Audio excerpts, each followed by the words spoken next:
And we should be live. Hello, everybody. Hello. How are you all doing today?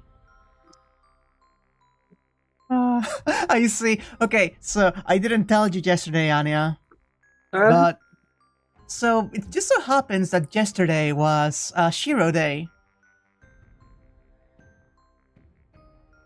Like his birthday?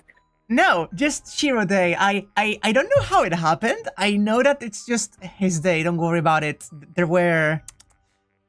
It's a little bit spoilers. There was someone who changed... yeah. There was someone who changed their profile picture on Twitter to a CG of Shirou, and they started like fucking around, and then like half of Twitter changed their face to Shirou. Yeah. So it's just Shirou Day. Don't worry about it. Fucking Shirou Day. Or at least it was. It was the day before yesterday, from your time zone or in general, because I thought it was the 20th. It may be the 19th. I may have just been wrong. I woke up 20 minutes ago. I am not the authority on time zones. I think... No, you're wrong. I think when you're that sleepy, you're more in the liminal zone. You're more capable of just seeing the past and the future alike, you know? It kind of feels like being stuck between both and neither have started. Isn't that wonderful? Don't you love metaphysics? Yeah. Let me start things up while Anya wakes up a little bit. EP Robot. Just a little bit of EP Robot. It's fine, chat. Alarm set for 12:30. Give me one moment while I find the game exe. It became a day. Oh, okay, 19 minutes ago. Fair enough. Fair enough. I think every day should be Shirou Day, personally. You know what? You're so right. I think he deserves it. I think he deserves it, but he wouldn't think he deserves it, you know? Oh, of course. He'd be like, okay, wait, hang on. I think any real person would be really uncomfortable with half of Twitter changing their profile to them for a day. I think that would make anyone uncomfortable. Do not worry about it. Can you see the stream? I should probably check, shouldn't I? That's fate, baby. That's fate, baby. That's fate, baby. When Anya yawns, does it sound like an old computer booting up?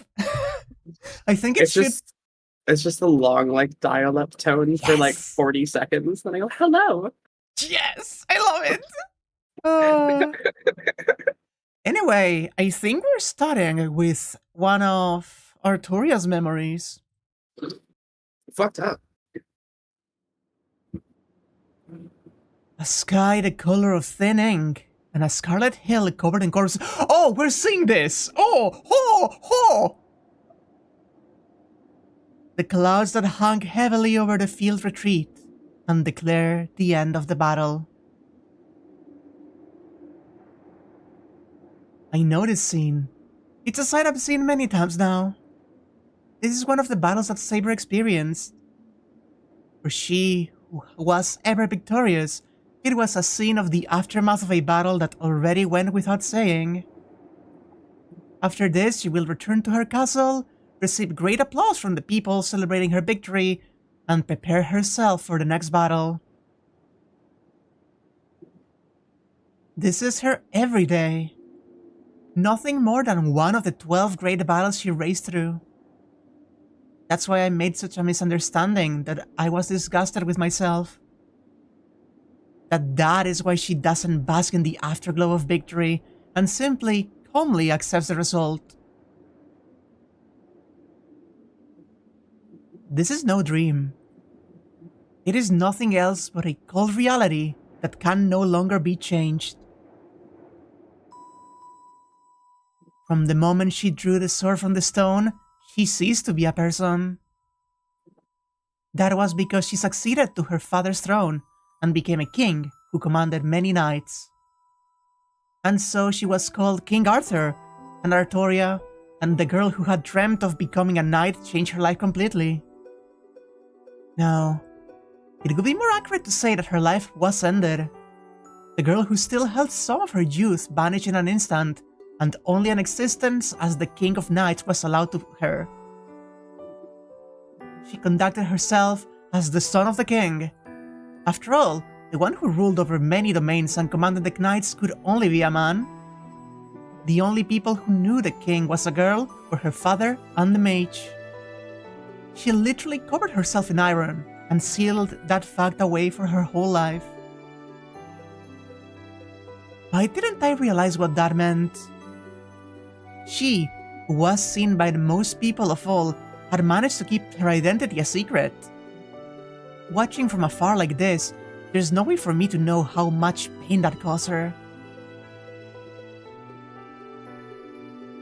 Time flows onward. I suppose these must be the memories of the 10 years she labored as king. There's only one thing shared among all of them. When she sat the throne, or casually in the hallway, or even on the battlefield, there wasn't a single person who talked to her. Oh no! Even the beautiful round table where the knights boasted of their valor sank into silence in the instant the king appeared. In short, this is how it was. She was only recognized as a symbol. Many of the knights looked down on Artoria with her boy's body and did not approve of entrusting their swords to her. But so long as she had drawn the sword that they could not, even if it were only in form, they had no choice but to obey her. They had done no more than accept it as a temporary humiliation. Even if she had drawn the holy sword, after all, she was still a child.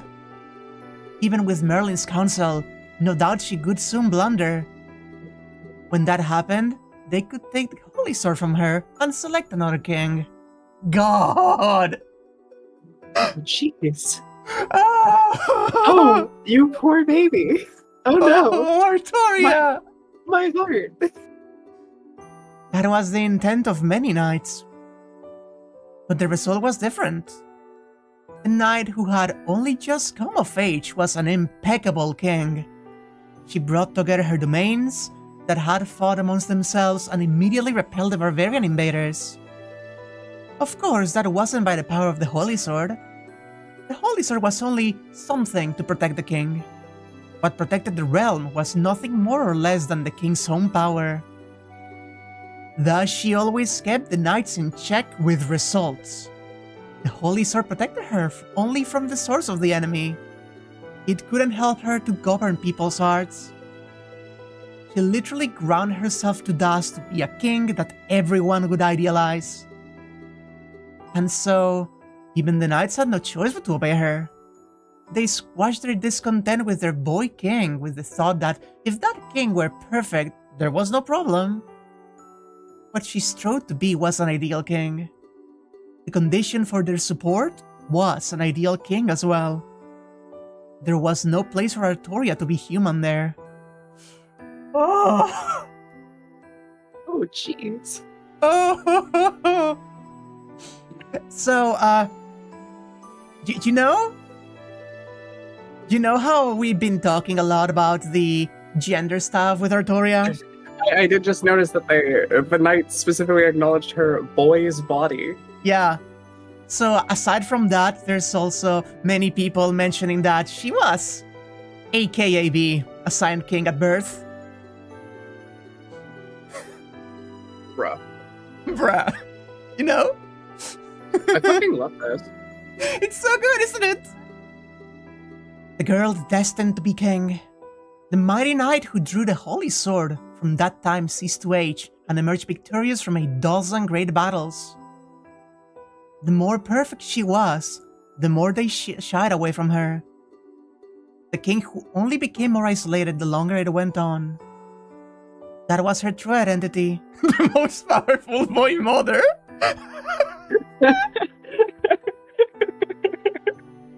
Ah. Even so, she did well. No, she did too well. She efficiently destroyed her enemies and kept her subjects victimized by the war to the smallest possible number. No matter what sort of war it was, so long as there is battle, there will be victims. In that case, she thought, she should sacrifice beforehand to prepare her army and defeat the enemy without waste. By draining one village dry before the battle, she could prepare her army, defeat the barbarians before they could lay waste to her domain, and so protect them villages. That was the conclusion she reached as king. And in truth, at that time, it was the best policy. But I'm sure the knights were dissatisfied with it. For them, the only ones who should die were the barbarians, and if it came to battle, the proper course was to win without sacrifices. There's no need to relinquish your own territory before a battle. We're going to win, so there won't be any victims. Because there could be no victims, that they thought that the king's actions were futile. Of course, that was their pipe dream. Once the battle started, the knights gave no thought to tiny villages. It was natural that they should be trampled, and nor did they enter into the things that they should defend. The knights said that it was natural for them to be destroyed by the enemy, and that it was a great sin to drain the land themselves. Very symbolic. You don't want to do it yourself, and you prefer to use, like, let it be a damage of war instead of, like, doing a thing that is unpopular. That was the technically more, As was the style at the time. yeah. The part that Urobuchi skipped? Oh boy, what did he do in Zero? Naturally, she knew that much herself. But the king cannot harbor sentiment. She deadened her own feelings and handed down her decisions, and they suppressed her feelings and obeyed her. And so they made their sacrifices, and by her succession of victories, the country was stabilized. Price for that was animosity toward the king. King Arthur doesn't understand people's feelings. Leaving that behind him, a certain knight departed the king's castle. What a strange story.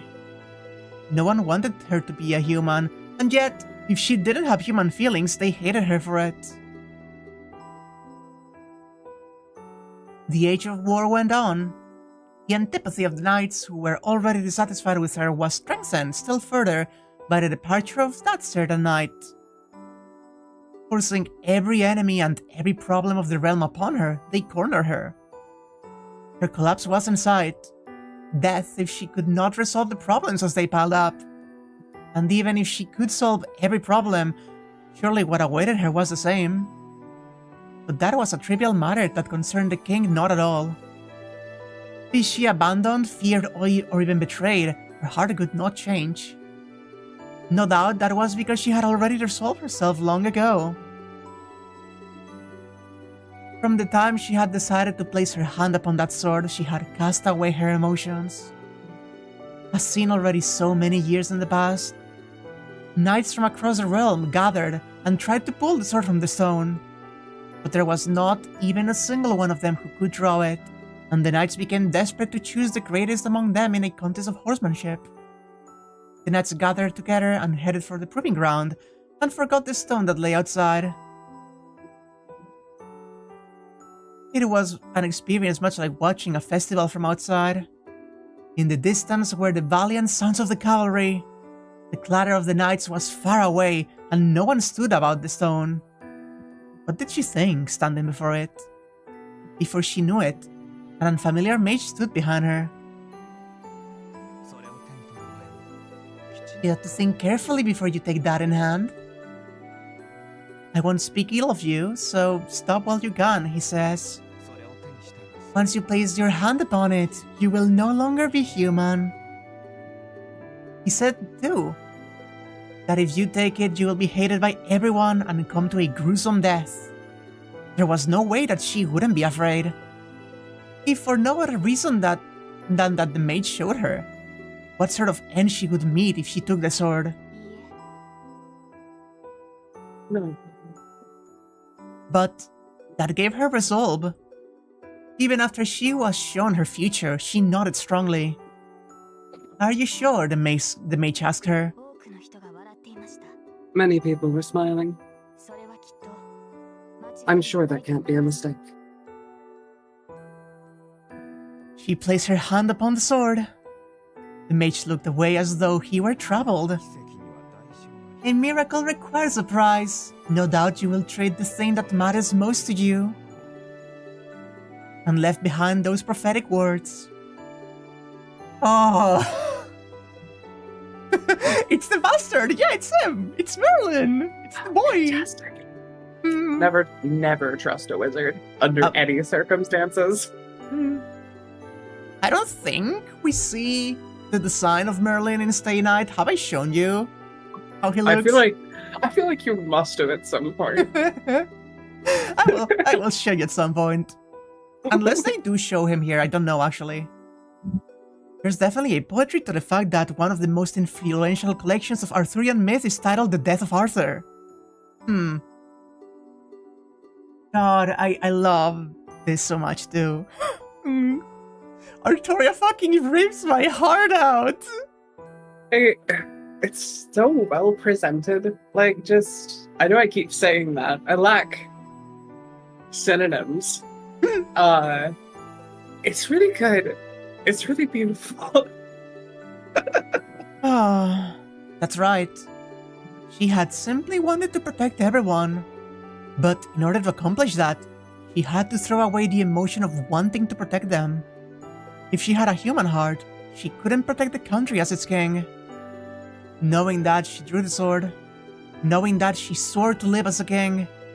So no matter how many times she were abandoned, how many times she were feared, how many times she were betrayed, her heart could not change. She had thrown away her human heart. The young girl gave it up in exchange and wished to protect. Who could have known that noble oath? I don't know who that is, but... Hey, Alan! She decided to fight. Whatever was to come, even if at the end... Ah, that is her, okay. Even so, I decided to fight. Yeah, super neat getting all of this right after she tells Shirou they are dangerously similar. The parallels are very, very strong. Yeah, she has, in fact, gone through, you know, her whole life trying to protect her kingdom and her people, and this is what it meant for. This is what she had to do to protect her people, and she sees him being like, I have to protect everyone, and she's like, Oh, buddy.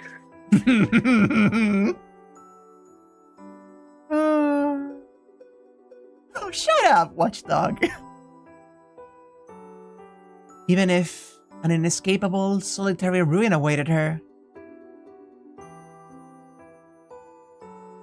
that end was this: the Battle of Camlan. After King Arthur went away on campaign, one of the knights usurped her throne. Her country was split in two, and it made war upon itself. According to legend, it's said that in this battle, knights and chivalry were both were scattered like flower petals. She cut down every one of the knights she had once commanded, and invaded the land she had defended. Even the few knights who remained alongside her fell, and even her own body lay wounded and unmoving. Around her there is no one. Just as it has been until now, nothing has changed. All there is in her heart is her pride as the king. She knew this at the end, because she believed that there was something to be gained. Even so, she had kept running without leaving a single stain behind her. She has no regrets. If there is anything she does regret, it's only the sight of her country in ruins. That's good. She unconsciously looks up. From this hill, perhaps she can see her far distant castle. But all there is to be seen are the remains of a battlefield, a deep forest, and the lake to which she must return. That's right. The hill that she had only raced across has now become a wall she cannot overcome. The tension drains from her shoulders. And so, by her own will, for the first time, the girl releases her fingers from the holy sword. With that, it ends. It's natural that this dream should end here. After all, there's nothing after this in her memory. And so this is a single conclusion that can no longer be changed. She strobed and she struggled, she was hated and she was betrayed. No one knowing that she loved people even more than she loved her country. She lived as the unfailing king. Unrewarded, never once understood. The red-stained hill of swords were isolated and betrayed. She meets her death. Oh, that's so good. Oh, I'm actually tearing up a little bit. That's fucking beautiful. I wake up to the sound of rain. It's morning. Touching my shaking head, I sit up. It's before 6 in the morning. The sound of the rain coming through from outside isn't so loud.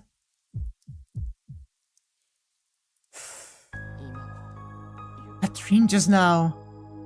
Oh boy. And now he has the PTSD of two different people. I mean, she saw his. It's only fair. Fair. No, I don't even need to confirm it. That was Saber's past. The story of her life that happened long ago and that can no longer be changed. When I realize it, I'm clenching my back teeth. A grinding sound. For some reason, it makes me unreasonably angry. Wait, what the hell is that? Oh. Just remembering it makes me feel like I'm going to go crazy. At her past, and at her for thinking nothing of it, and at myself for watching it until now thinking that it was just a dream. I can't stand it. I don't know what it is that I can stand, but anyway, I can't stand it.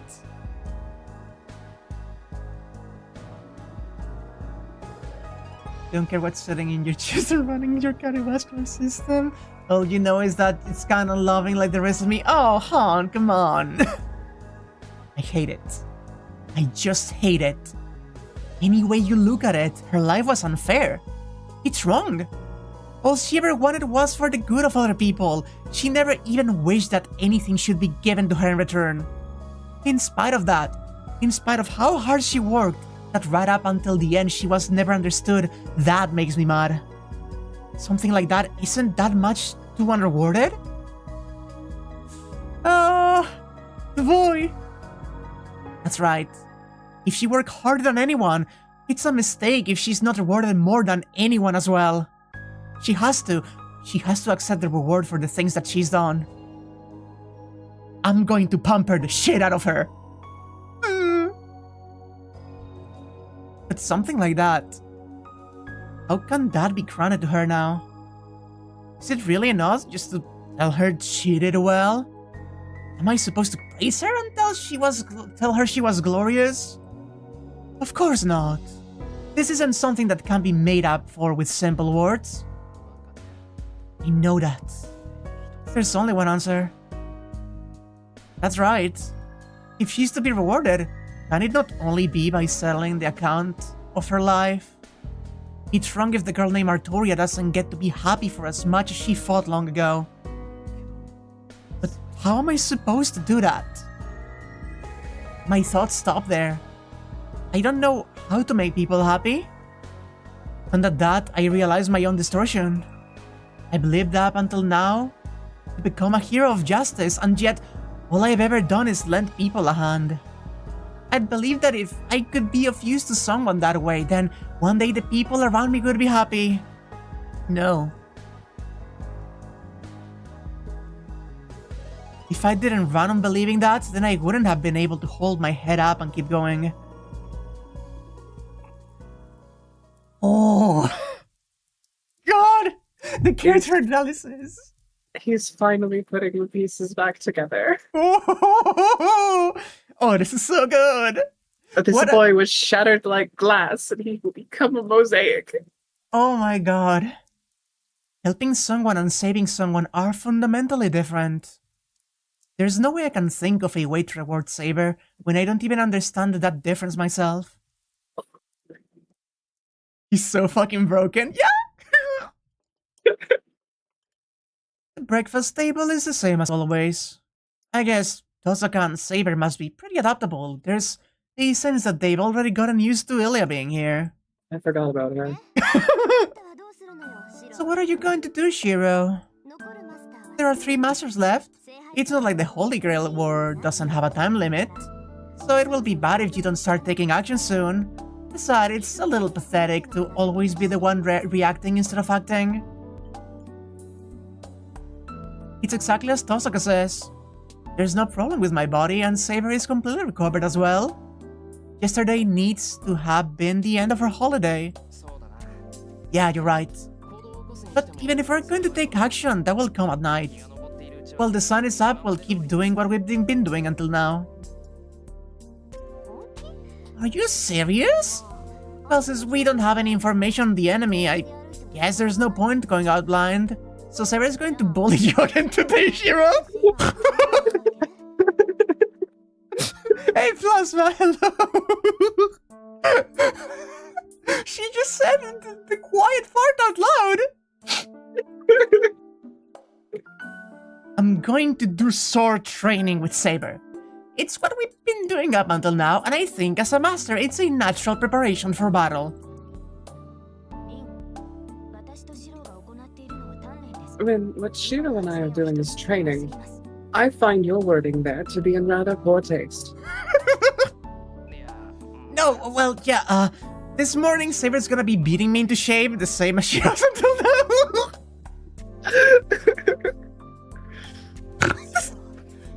Shirou. If even you say things like that, I haven't a leg to stand on. No, sorry, Saber, I spaced out and I wasn't listening. The fucking grin. It was like one of the first CGs we saw of her. Or not CGs, but like images, whatever. I love it. Smug Rin is like my favorite thing in Fate. I'm saying that Rin's phrasing was too violent. grief, what's the matter with you, Shirou? I can't feel any drive from you this morning. Breakfast, too, is lacking a little bit of color this morning. Were you in the shed until late last night again? Although she says that, there's no tone of criticism in Saber's voice. Just from that, I can feel how much she trusts me. And because of that, I'm even less able to meet her eyes.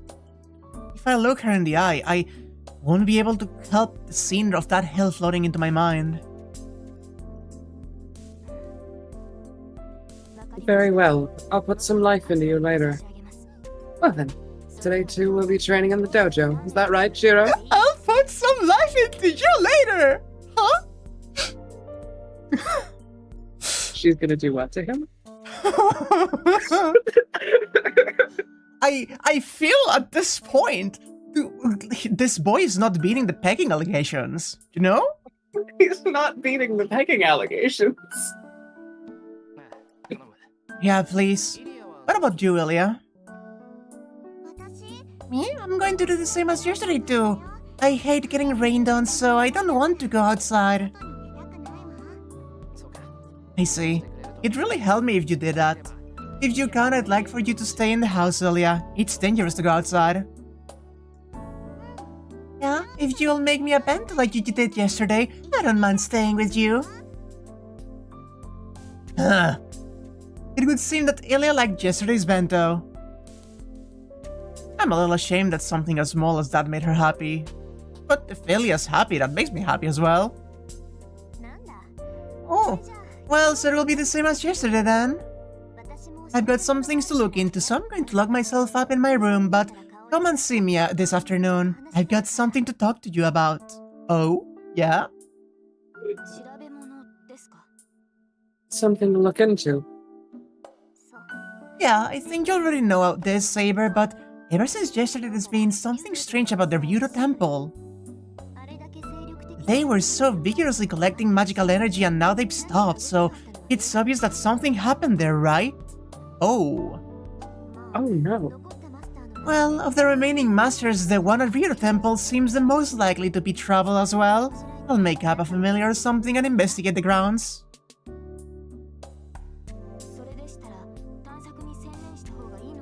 In that case, should you not concentrate on reconnaissance? I'm not sure there's any need for you to make time for teaching Shirou.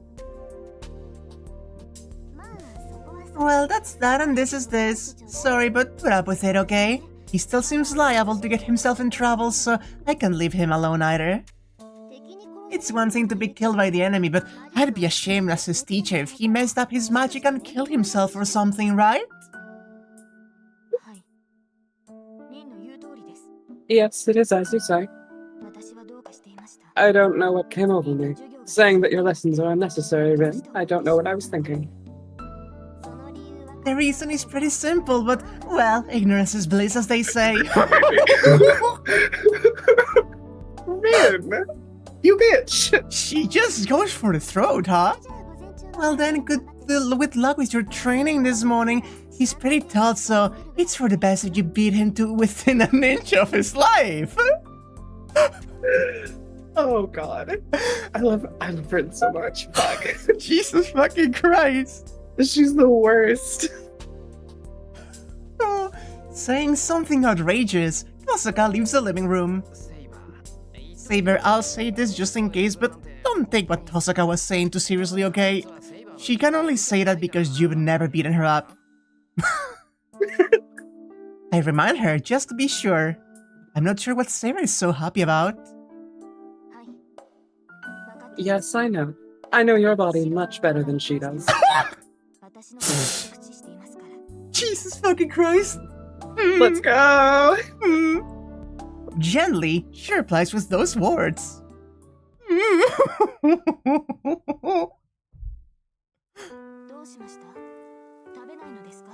Oh my god. What's the matter? Are you not going to eat, Inyasu? You haven't eaten a third of what you did yesterday. No, I just can't eat this. I can't eat spicy things. White woman! What? This is not the riveting gameplay I'm here for. I see. So I can't imagine it's that spicy. This amount of seasoning is right for chicken. I'm saying I hate mustard. Oh, that was you. Did I read it? Yeah, you did. You super did. I'm so sorry. Here, just eat it, and I'll eat the strawberry for you in exchange. What do you think you're doing, Ilyasu? Give that back. You can't do that. If you want something sweet, there's an apple pie, isn't there? She wants the strawberry. Sitting next to each other, the two of them are arguing like amiable sisters. It's just afternoon. The three of us are sitting, facing each other and having lunch the same as we did yesterday. Speaking of, lunch isn't the only thing that's the same as yesterday. The training we'd been doing until a little while ago was exactly a repeat of yesterday as well. No, if we're speaking of awkwardness, today was even more stiff and awkward than yesterday was. How should I put this? Each time Saber and I faced each other, my chest tightened up for no reason, and I wasn't able to desperately charge at her the way I usually do. And in her own way, Saber, who never could have let such an opening pass before, instead waited for me to move, and we ended up just standing, facing each other. Oh, that's so awkward! What's the matter with you two? It's not all that interesting watching you, you know? At Elia's rebuke, I put some effort back into it, and went to challenge Saber again, but the result was the same. After she lightly sidestepped my half-hearted attack, Saber let me go without a counterattack. When she let me go, I faced her again immediately, charged at her again, and again she let me go. That time we spent out of sync with one another only ended about 10 minutes ago. At Saber's suggestion again, we broke for lunch, and like this, we've come to our customary mealtime. They're such losers. I love them so much. She's awkward over the sex, and he's awkward over the tragedy. They're too cute. Today's lunch is sandwiches, more or less the same as yesterday. It'd be kind of dull if it weren't exactly the same, so this time I put more effort into the ingredients, and that was clearly a success. Ilia's excited at the multicolored sandwiches, and Saber too retucks her legs under her and draws a breath to steady her breathing. Retucks, you say? Saber tucking, Saber tucking. Saber tucking. This is just a guess, but in her own way, that was probably Saber firing herself up. Anyway, compared to yesterday, today is another level more lively. Unfortunately, it's raining outside, so the wooden floor is cold, but I think in its own way that makes this like a picnic. Come on now, that's enough, Ilyasu. If you do that, you'll dirty your clothes. Good grief, that's what happens when you try to mimic Shirou and eat the whole thing in one bite. Your mouth is small, so you ought to eat a little more carefully, shouldn't you? Shirou just fucking stuffs the sandwich hole in his mouth. This boy is the throat goat? I really like that she's just like, look, this is normal for him, but you should not do that. You're the one who doesn't understand, Saber. It's more rude to be worried about manners with a lunch like this. This is a picnic, so you've got to eat it like this. Isn't that right, Shirou? Ilia happily stuffs the sandwich into her cheeks. And as though there's no help for it, Saber wipes the corners of her mouth with a napkin. That tickles, say, wait, she has her cheeks full. Oh, that's better. Much better. It's a little surprising. Saber is still Saber, but in her own way, Ilia is letting her guard down for her more than she was yesterday. Fucking hamster. I'm surprised. Are you not going to resist me, Ilyasu? Why would I? I like it when people are nice to me. Yeah, I'd kill them if somebody else touched me, but you're very pretty, Saber, so I'll let you. God! Besides, right now we're friends eating lunch together. If you like me, then I like you too, Saber. Ilia says indifferently. I keep forgetting that she's a little murder beast. Oh. Somehow. That's in the back of my mind every time she's on fucking screen. As you'd expect, she must have been taken aback. Saber stares at Ilya in shock. Even to me, watching from the side, Ilya's smile was like a sucker punch. What, are you not having fun, Saber? No, that's... I'm having fun? It's raining outside and it's so dreary in here and there's nothing here that I wanted. But I'm happy when we are doing this. It's so much more fun than being by yourself, right? But are you still not having fun, Saber?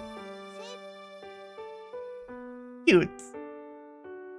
Did Saber find something impressive in Ilya's smile? Saber lets out a long breath and stares at the white girl!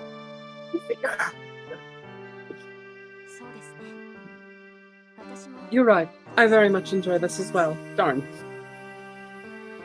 A clear and sunny, boys. That was Saber's smile that I've never seen before now. Trauma, my heart! For some reason, I feel a warmth in my chest. That was a nice smile. One that Saber made for herself. Not her usual smile like she's watching over someone else's safety.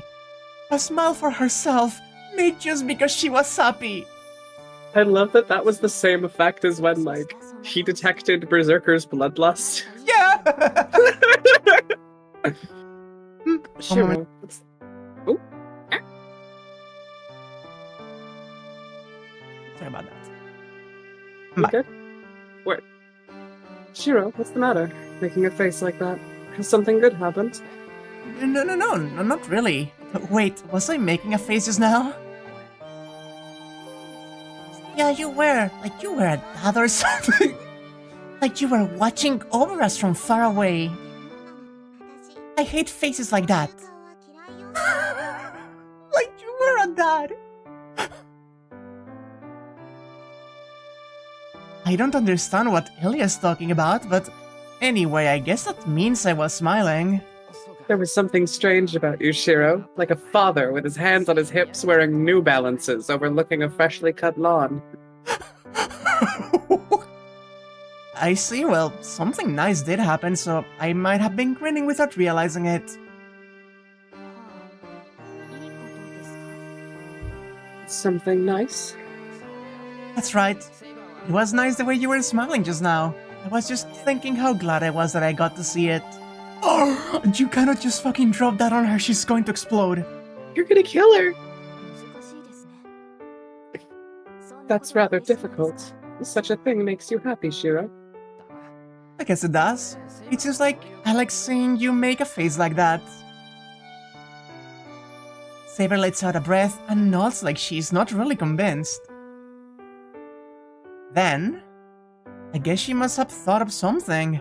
She looks up at me with a small smile.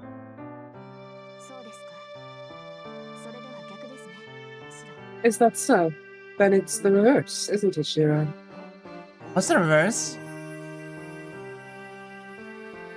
It makes me happier to see you smile. If you can smile, then that's enough for me. God, this you! Please! Shut up! You're so soppy! It's so cute! Oh my god! I can't look Saber in the eye. Anybody's head could spin faced with a smile like that.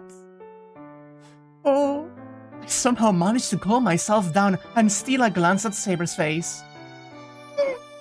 Still, with that gentle expression, Saber has resumed eating her picnic-like lunch. There's no worry there.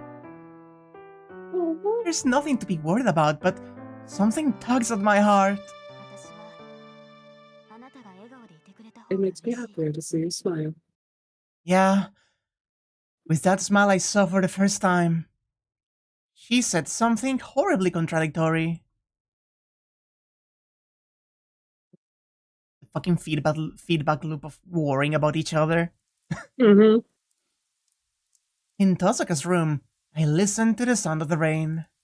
Today, too, Tosaka's magic curse is one in name only. It's more like a physical examination where I drink the medicine that she prepared and she checks the magic circuits through my body. I don't really mind that, but Doing nothing like this is kinda boring. She told me not to move so she could look at the results, but I can't imagine that she doesn't want me to talk either. Tosaka, can I ask you something? With my legs crossed on the floor, I call out to her. Hmm? Yeah, I don't mind. What is it? It's about Saber. Though, I don't know if it's alright to say that. When I say that, I realize I haven't even begun to put my thoughts in order. This isn't even a question of what I can do for Saber. I still haven't even thought about what I want to do with Saber. I was just wondering what she'd want to do. When I thought about it, she hasn't done anything for herself yet, right? So... You don't know what Saber is thinking? No, that's not really what I mean. It's just... I don't understand how she's so unselfish. So yeah, I don't know what I should do about that. Well, I suppose so. After all she's done on her own initiative is protect you. That's natural for a servant, but when she's so thorough about it, you wouldn't be able to understand it. But even if you say that, it's not like she doesn't want anything, right? Even Saber is protecting you for the sake of her own goals. Oh. That's right, I forgot about the reason that she became a servant. You're right, after all, Saber's goal is to get Holy Grail. It's not like she doesn't have a goal. And the Grail is something that will grant the wish of its owner. Then, at the very least, Saber has a wish that she wants granted. I don't know what that is, but it's a wish that she wants, that she went as far as to become a servant to grant. There's no way that wouldn't be a wish that would save her. Yeah, for example, she's here in this time like this, so with the power of the Holy Grail, she could even stay here and live a second life. No, rather, I have to have her do that, or there won't be any way for me to reward her. It's simple, isn't it? It's a little gross when you suddenly get all excited like that. Was this conversation really that interesting? Oh my god, Rin? She's the worst. I love her. Hero copium. Yeah, I'm feeling better. Yeah, of course, there's no way she'd be able to fight so hard if that weren't it. Saber's got to fight for her own wish more than anything. This is the most obvious setup to her wish being the most selfless bullshit ever. Right? Yeah, absolutely. Yeah, I unconsciously nod. And I suppose she must be exasperated by my attitude. Mia-kun, sorry to rain on your parade, but you've jumped to the wrong conclusion. Saber's not fighting for herself. The music just stopping. Yeah. You know that yourself, don't you? Saber's not that sort of person. She's definitely not seeking the Grail for her own sake. Thank you for being generous, Abby. Are you basing that... I can't finish. That's right. It was because she didn't have a single wish for her own sake that she met her end alone. There's no way that someone like that could have a wish for their own salvation now. But even so, wishing that were true, even if it was just for an instant, I twisted my image of her. Our conversation dies. Just when I thought that this oppressive silence could just continue. This is stupid, but Archer said something like that too. Huh? Archer? You mean that Archer? What other Archer would she mean? Yeah, I asked him too, about what his wish was. And what do you think he said? Even if you ask me that, I have no idea. I don't know anything about him. Archer declared that we'd eventually be enemies and did his best not to interact with Saber and I. But even so, nothing ever came out of his mouth but sarcasm. But he wasn't the kind of guy to have a stupid goal. You'll laugh when I tell you this. When I asked him what his wish was, this is what he said. Yeah, how about lasting world peace? And past being stunned by it, I just burst out laughing. What a bitch. Then he walked it back and said, like I thought, you're laughing at me. Well, there's no meaning in salvation at the hands of someone else. Let's call that a joke.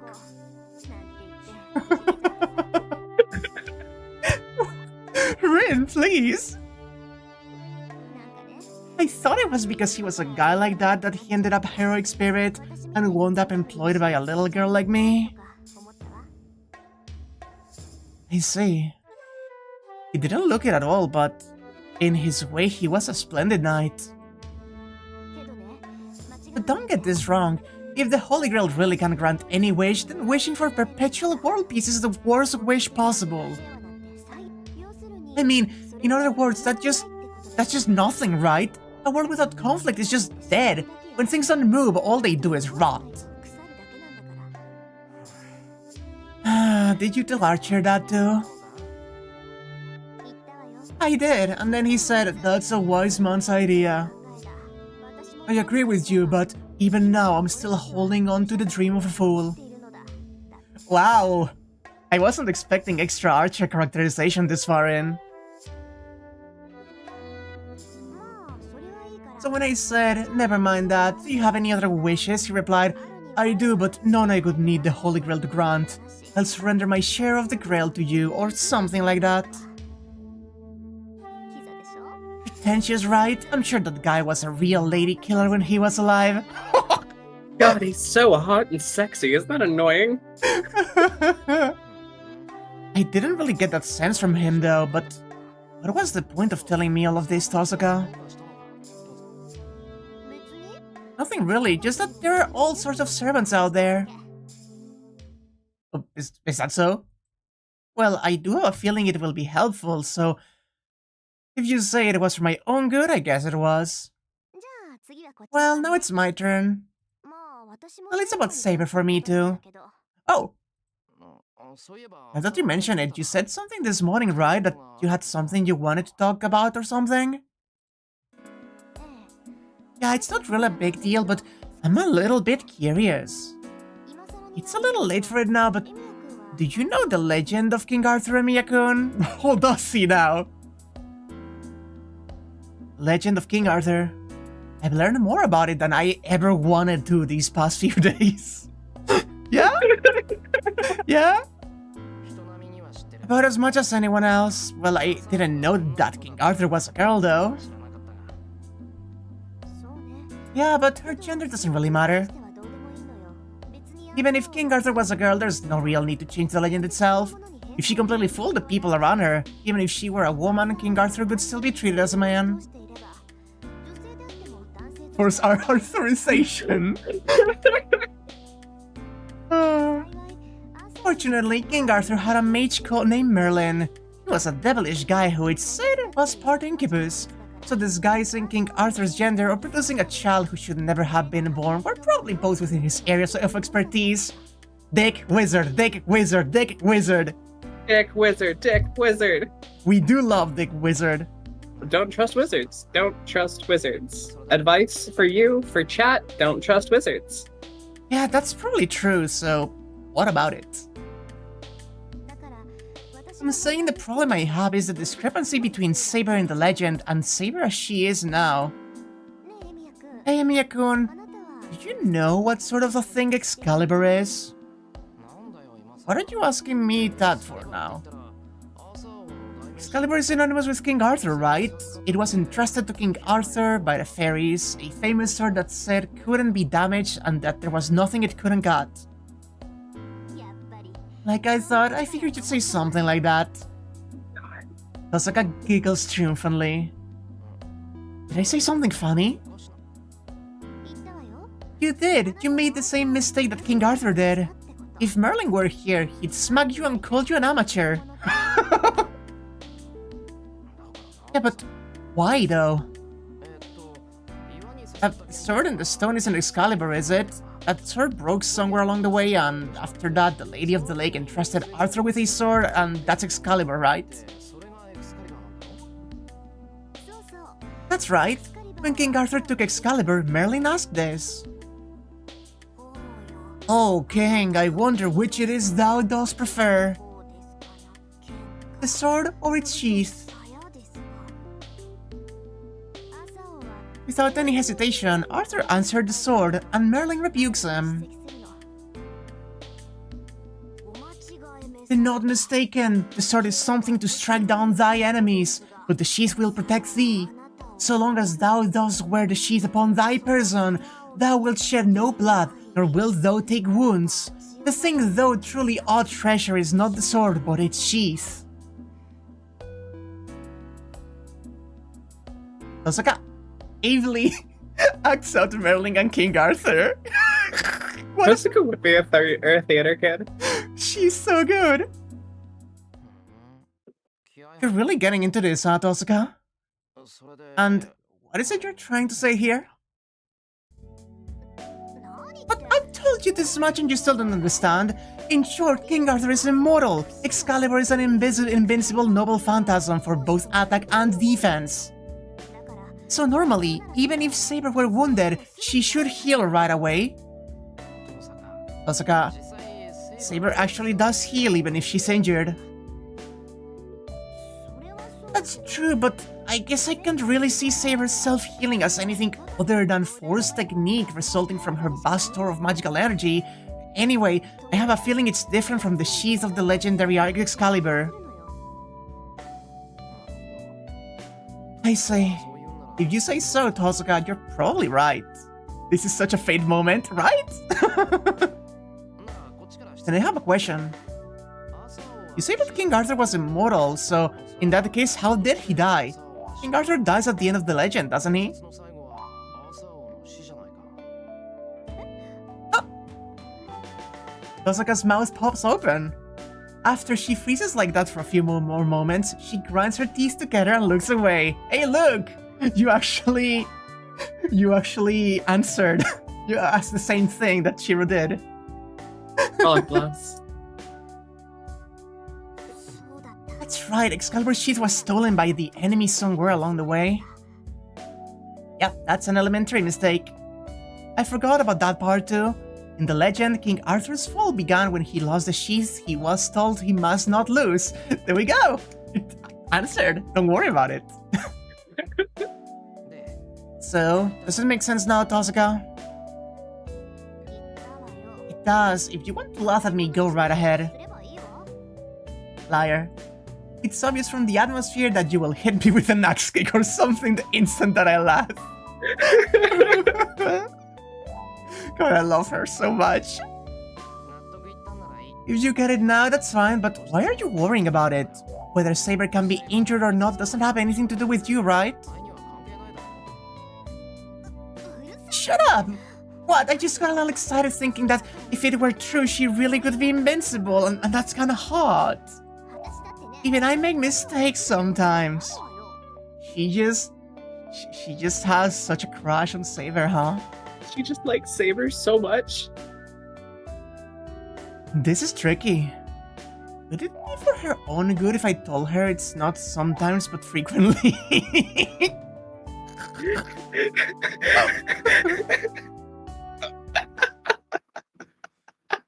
God, I love them so much. When the sun goes down and night falls, the rain has completely stopped. Based on what we talked about this morning, when we finish dinner, we'll go out to the town and look for the other masters. Before that, I need to confirm something. Saber's will. What is it that she's fighting for? Even if I say that, I can't just ask her directly, can I? I've got to ask her about it as casually as I can. I fire myself up and climb to my feet. For now, let's head for the living room. I hope I can use the calm atmosphere before dinner as a shield and break down Saber's walls, but...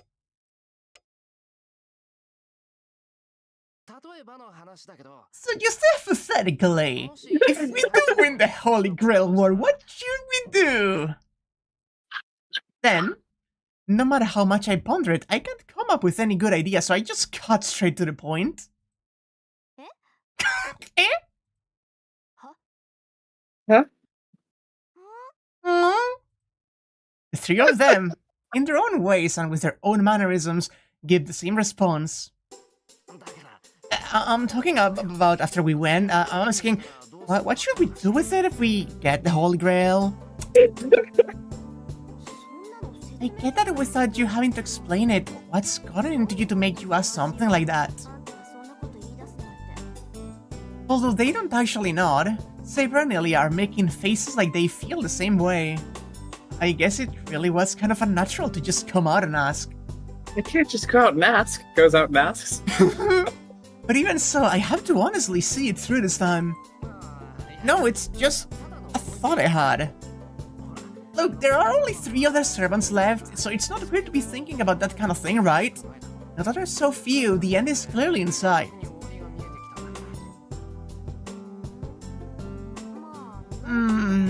Well, when you put it that way, I guess that's true. I guess even you would think about that much in this sort of situation. Even if you didn't start this because you wanted to, as long as you're risking your life for it, you would be interested in the reward. Yeah, exactly. I think about that much just in case. He's such a fucking moron. Everybody in this fucking series is some degree of, like, fail noun. Absolutely. I'm rescued by Tosaka's love of logic. I think it's one of Tosaka's good points that as long as something makes sense, she'll consider it a possibility. Well, at the moment at least. So what about you, Tosaka? What would you do if you got your hands on the Grail?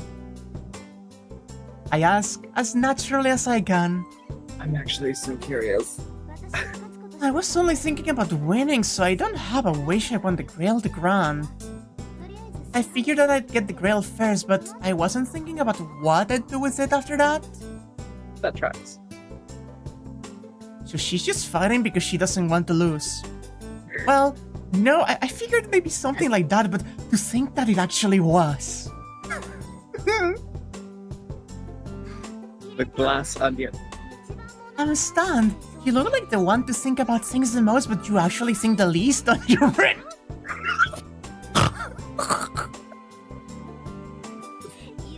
That's quite a mouse you got on you, so what about you then, Eliasville?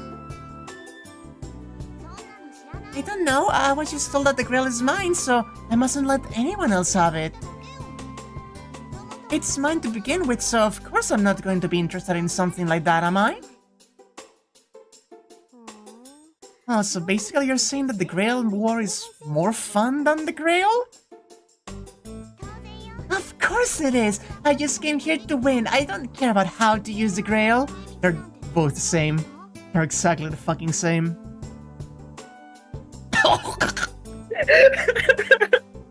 Would you call them birds of a feather? Not saying anything, just glaring at each other, the two of them appear to have achieved an indescribable kind of sympathy. Saber doesn't say anything. She probably doesn't intend to participate in this discussion.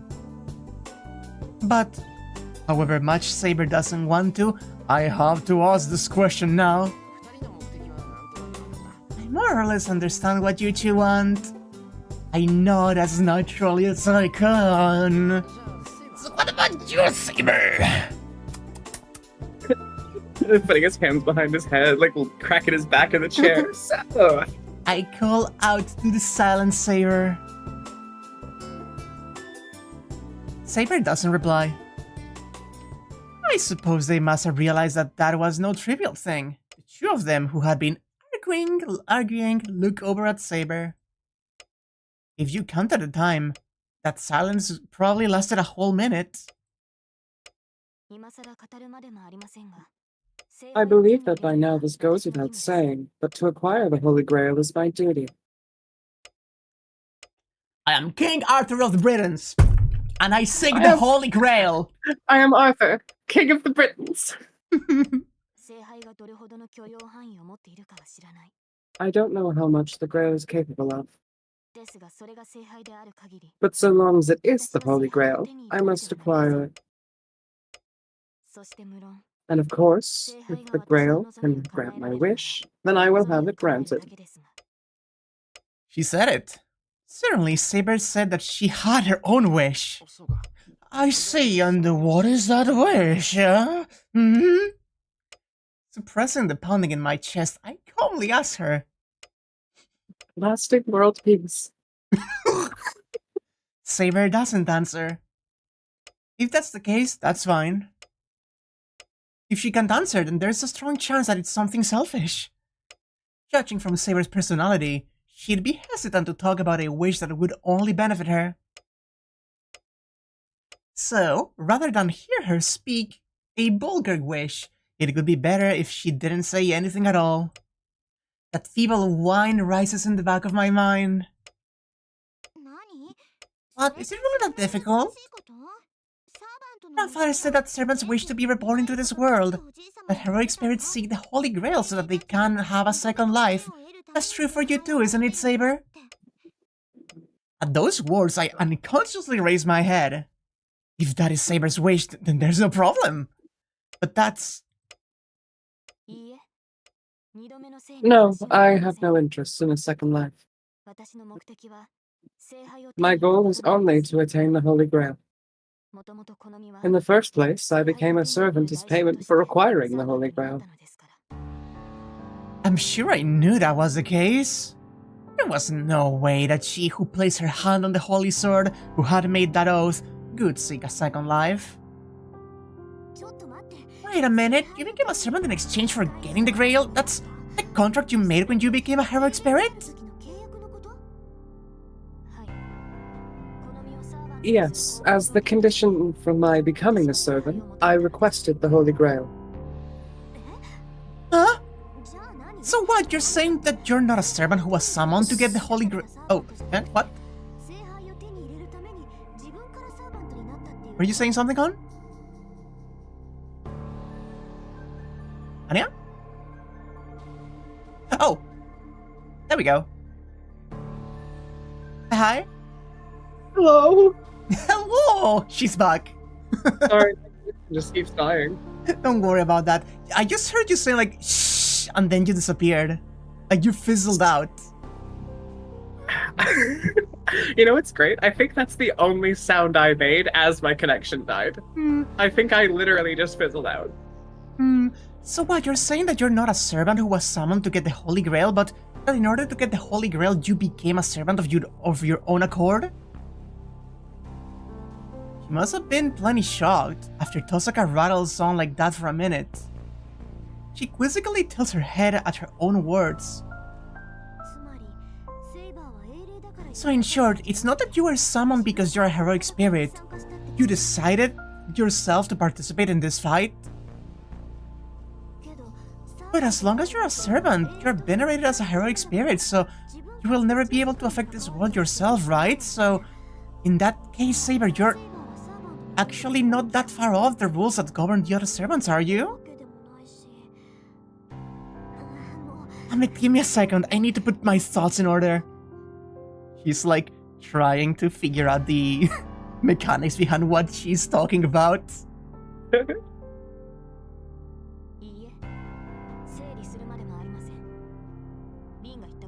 No, there's no need to order anything. What you were saying is correct, Rin. I am different from the others. I still have yet to fully become a servant.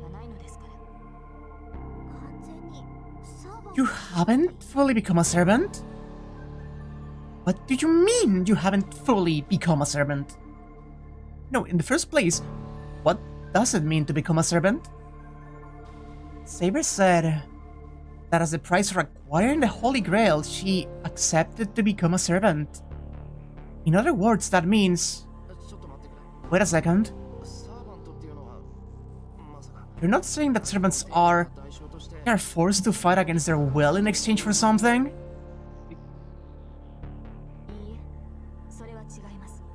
No, that's wrong. In the first place, servants are special familiars only for this Holy Grail War. Servants are a summoning magic that takes advantage of special characteristics of heroic spirits.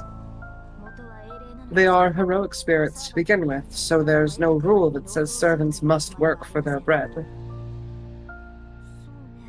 Yeah, after all, in the first place, the servant system is something that takes advantage of the guardian spirits called heroic spirits. They're using something that existed to begin with, so there's no need for either servant or master to pay a price. But I have heard that before they become a servant, for a human to become a heroic spirit requires a price. Heroic spirits are the guardians of humanity, right? After their deaths, they work for the benefit of humanity, and they work behind the scenes to prevent the destruction of the world of man, or something like that. So, in order to become one of those guardians while they're alive, while they're still active as hero, they have to make some kind of a transaction. That's the heroic spirit's contract, a ritual to surrender themselves to the world after death. The ones who have gained something as a condition of this exchange become heroes, and when they've done the things they wanted to do as heroes, after their deaths, they repay what they received to the world. In short, they put themselves in debt to become heroes, and after they die, they become heroic spirits and repay that debt. Servants are snatched out of that repayment by us and put to work. So in other words, through some kind of transaction, humans become heroes, and in exchange for being made heroes, they're used as heroic spirits after their deaths. So then the condition for Saber to become a heroic spirit was the Holy Grail? As the price for attaining the Grail while she was alive, as a heroic spirit, she'll continue on as guardian after her death? That's even weirder then. Saber said that her goal is the Holy Grail, but he should have already gotten her hands on it long time ago, since she became a heroic spirit in exchange for it. No, Shirou. I still have not yet touched the Grail.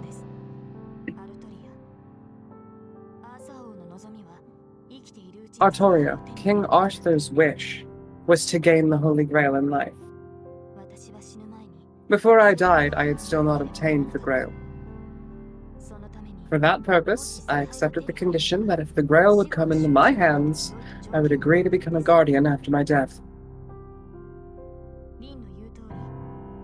As Rin says, humans make contract with the world to become heroes, and as the price for being endowed with superhuman power, they sell their afterlives. But when I became a hero, I didn't need the backing of the world. Fortunately, King Arthur required no support to become a hero. Required no support to become a hero. Also, I want to direct your attention to chat. Something chilling about Saber saying her own name like that. It was so impersonal. For real, for real. In other words, through her own power, Saber became a being that people called hero. But you are here as a heroic spirit. So King Arthur saw a different exchange from the world after becoming a hero? Yes. At the end, no matter what, I needed the Holy Grail. Without the Grail, I couldn't bear it. I found a wish that I needed to have granted. And so, I made the heroic spirit's contract. If I could hold the Grail in my hand, then after my death, I would become a heroic spirit, and take up my sword in the cause of everything. At the end, she wished for the miracle of the Holy Grail. Now I understand why she felt that way. The blood-soaked hill, corpses of dozens of knights, their swords marking where they fell. A king ended by betrayal, with no one to tend her wounds. That end was all too unrewarded. Even she, who had borne not a single wish for herself until that moment, must have thought then, I can't die here. I never wished for an end like this. And so there should be no shame, even in wishing for the power of the Grail to extend her life. I see, so in short you took the course that could bring you the Holy Grail, even if it meant selling your afterlife. But Saber, the condition you gave was that you could get the Grail while you were still alive, right?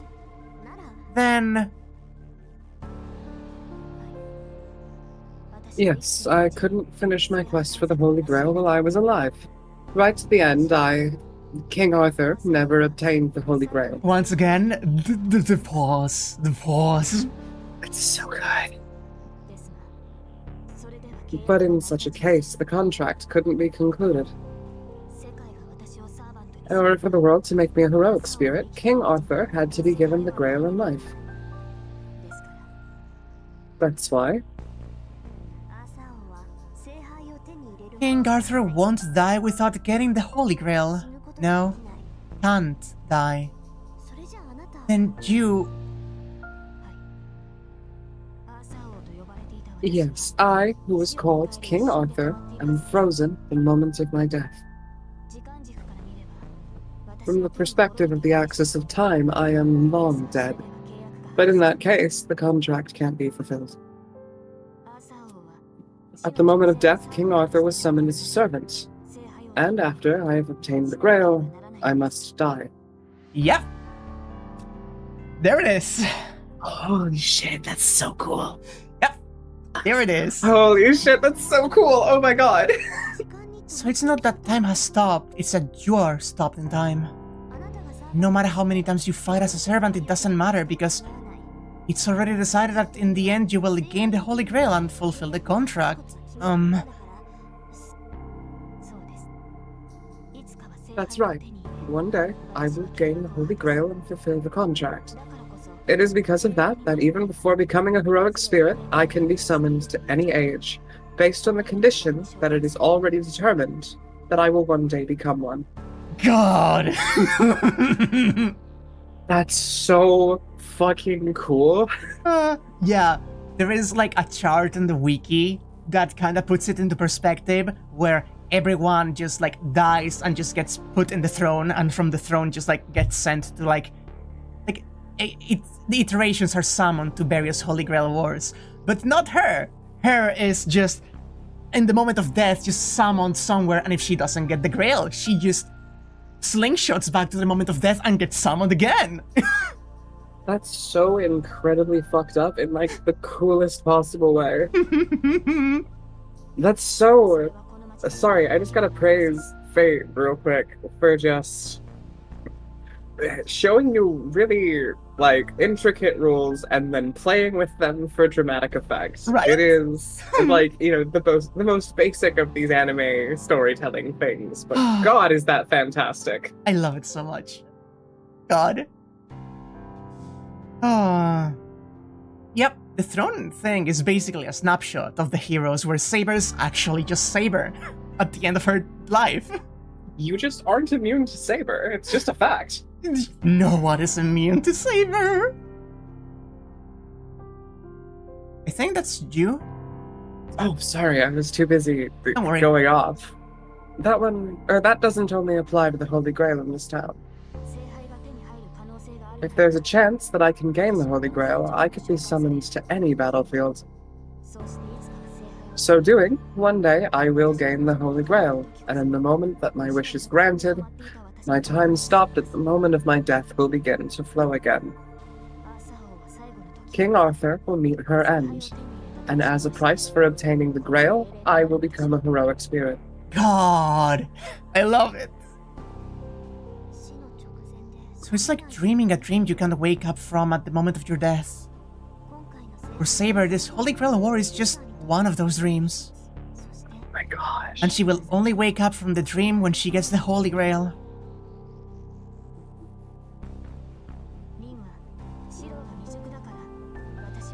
Rin, you said that it was because of Shirou's inexperience that I can't take spirit form, didn't you? But that's wrong. I can't take spirit form because I am not yet dead. It's not wholly accurate, but even in this state, I am considered alive. I was like this in the last Holy Grail War as well. Oh, Oh, it's so good. it's so good, right? Saber. Saber says as though in apology. Probably because it was a lie when she said it was because of my experience that she couldn't take spirit form. That really doesn't matter at all. More importantly, there's something I need to ask. Saber, what do you mean you're not yet dead? I understand that you won't die until you get the Holy Grail.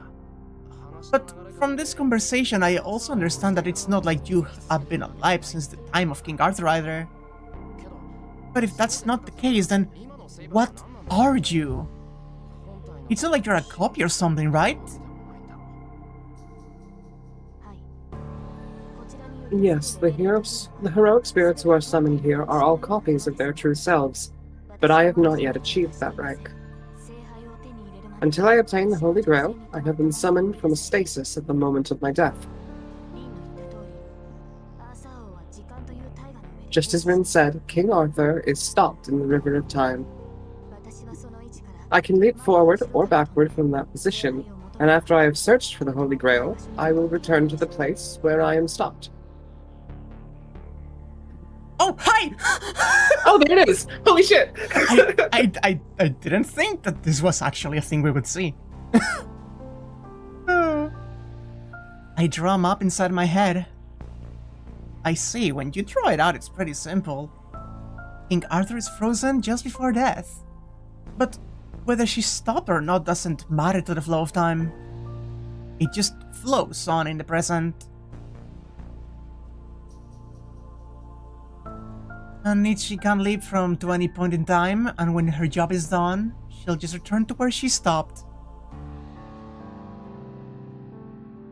And this time, if the time that she's summoned to she obtains the Holy Grail, then her time will flow again and she will meet the death that we know from history. In which case, maybe a heroic spirit is something like this. Sora? Yeah? At the instant of their death, they're removed from the flow of time and moved to something like a warehouse? Like a shed in my backyard. And then in response to voices asking for them, they are summoned across time and then vanish without returning to that warehouse. That's probably what it means that the heroic spirits who appear here are copies. In a sense, they're like clones made from their cells. A heroic spirit possessing all the abilities and memories that they had in life appears in the present, and there they probably learned all kinds of information, but that's pointless. There's no way for them to return to their real bodies, so all they do is disappear. And so even if they're summoned to every time simultaneously, there's no contradiction in the heroic spirit's memories. The being that has become a heroic spirit won't change any further from there. Even if they did learn new knowledge, when the self that learned it has finished its job, it's just destroyed without ever returning. In that sense, Saber isn't a complete servant. If for no other reason that after she's summoned, she will return to her own time. To herself, dying on that red hill of swords even now. Wait a second! Does this imply that this is why she has memories of the previous Holy Grail War? Yeah! Yep, exactly such a. That's super fucking interesting. Oh, there is all. Ritsukawak, hey Tom, hi. Oh god, we just got to the conversation about how Artoria is not actually fucking dead yet. That's so fucking interesting. So what, if you get the Grail in this time, you will go back to your own time and use the Grail there? That's altering the past, isn't it? Whether it's time travel or the management of parallel worlds, that's still the realm of magic. There's no way you could do something like that. No doubt it would be the Grail that makes it possible. And so I made a contract that if I could just use the Holy Grail, I would agree to become a heroic spirit. With the price that, even if by using the Holy Grail Artoria would disappear forever, as I am now, I would become a heroic spirit. Oh, fuck. Saber speaks dispassionately. But that was weird just now. Using the Grail to grant your wish is fine, but why could Artoria disappearing as a result come up there? What the hell is that? By using the Holy Grail, Artoria will disappear? That's absurd. Saber, aren't you going to... That girl, dying, silent and alone on that hill. Aren't you going to use the Grail to save yourself? Why did you say something like that, Shirou? My wish is only to save my country from destruction. There it is. Oh, he can't pretend that she's gotta be selfish anymore. Oh, God. God, I love it so much. I know that my face is frozen. Even though I knew what Saber's wish was, my mind goes blank in astonishment and I feel like I'm going to be sick. Why? Even so, finally, I managed to choke that from my throat. That should be obvious. I couldn't protect my country. I became king in order to protect it, but I couldn't fulfill that duty. I thought then, could the sword in the stone not have made a mistake when it chose me? That's ridiculous! Why could you? No, that doubt was always with me. Was I not suited to be king? Was there not, in truth, another hero who should have been chosen? At that time, when I drew the Holy Sword, there must have been a king more able to save the country that I could not. That's why, if I could use the Holy Grail to redo the selection of the king, if I could return to that time, I'm sure. If she could return to that time, surely her country couldn't have been destroyed, is what she wants to say? The parallels. It's so good. I feel faint. In an instant, I fly well past just being angry at Sabers for sincerely wishing for such a stupid thing. I'm probably appalled. I mean, of course I am. Saber's wish isn't for herself, and what's more, her wish is for nothing more or less than her own annihilation. The girl before my eyes only exists because the Holy Sword and the king who drew it. To undo that would be to make the girl in front of me cease to exist now. If she used the Holy Grail and her wish was granted, the girl before she became a king, the girl called Artoria, would live out the rest of her days as a knight. But what about the Saber in front of me? Even supposing that's true, after her wish is granted, the version of her that already exists as a heroic spirit will continue to be used as something that exists only to fight. That was the price she paid when she to obtain the Holy Grail, so even if Artoria were never to become king, the Saber before my eyes will continue to exist. Saber from both past and future. A solitary, lonely king who only died there on that hill now and forever. God! God! That's so fucking heavy. Oh my god, I love that. Oh Holy my shit. God! Jesus fucking Christ! That's so fucking cool. It's crazy. I won't allow that. I mean, there's no salvation there. Even if she were to do it over, and there really were a better king than she had been, and because of that her country survived, even if she herself were saved by that more than anyone, it's a lie. Even if it made the people around her happy, she can't turn the 10 years that she fought through her into a lie. That's wrong. You can't do that. You can't do things sober, and even if you did, there's no meaning in it, Saber. Shirou? God.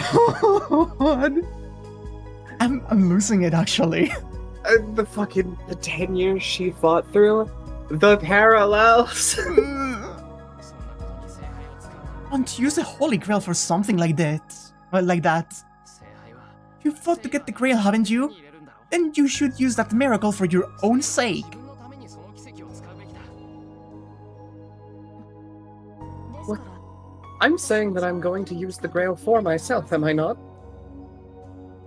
I, Artoria, must fulfill her duty as king. That sentence.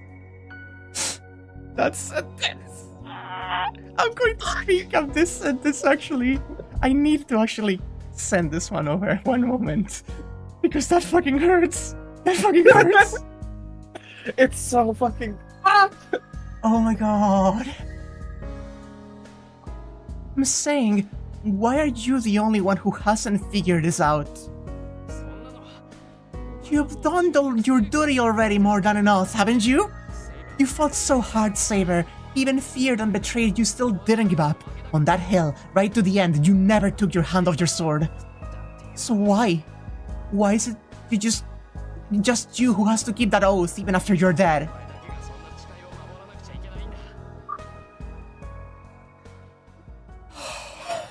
Oh, Saber is astonished. Even if I regret it, it's too late. That I dreamt of Saber's past is something I shouldn't talk about. An oppressive silence. Rin and Ilya casually eating popcorn now. Oh my god, oh my god, oh my god, oh my god. I care so much about these two. I am like edge of my seat right now. Right? I'm teary-eyed actually. For real, for real. There are no words for me to say, and no words for her to reply. Even I can feel from the atmosphere in the room that anything I say now will just backfire. Even so, I can't hold my tongue. Saber, I think it's wrong for people who did their best not to be rewarded. If that's not the case, it's meaningless, and far too uncompensated. I know that it's childish and idealistic, but I want to believe that people can get to be happy for as much as they did their best. I won't lose to the other masters. I am going to get the Holy Grail. So please, Saber, grant your own wish with it. If you do, then maybe for the first time I can find some meaning in this stupid war.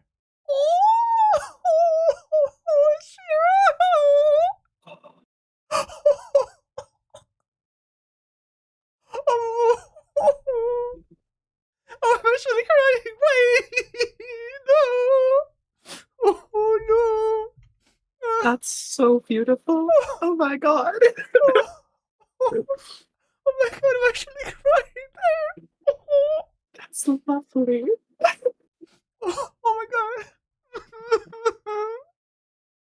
I can't hold you, but just pretend I am. Please do. Oh my god. The squeezes, the touches, I'm not good with this, but I'm doing my best. Oh my god. Oh my god. I'm not okay. Oh, give me a moment. I need to drink.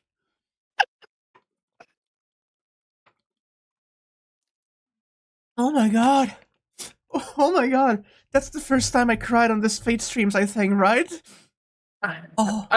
You've teared up before, but I think that's the first time you've gotten yeah. Like crying. Yeah, no. I'm kind of impressed. Oh my god. You are not immune to Saber.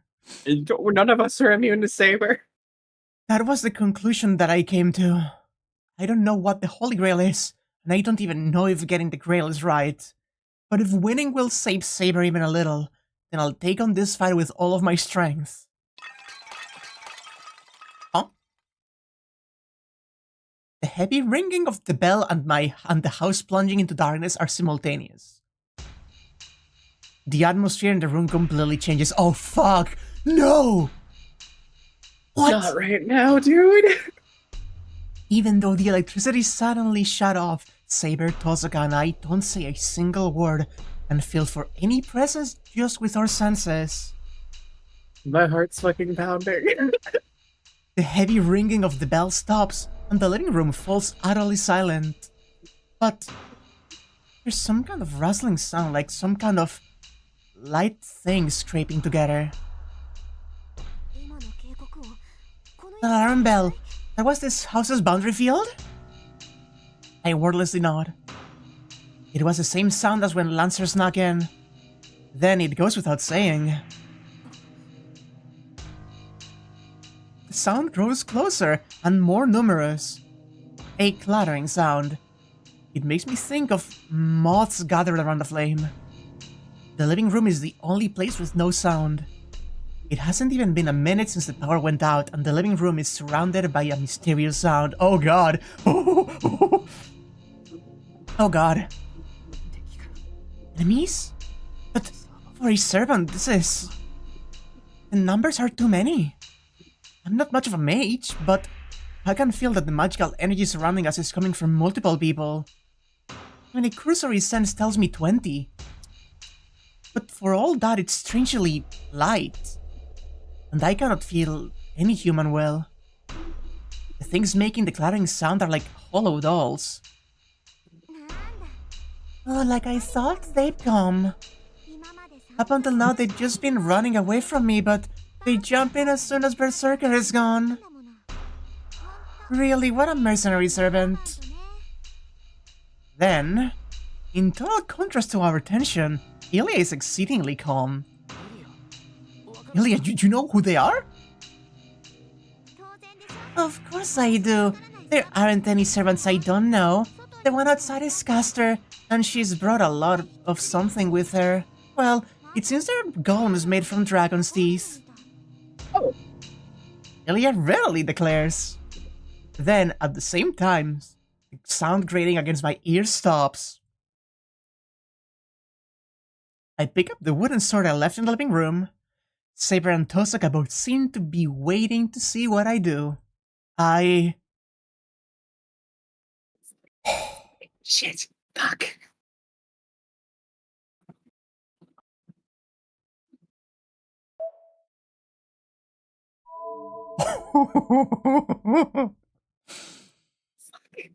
What is your choice?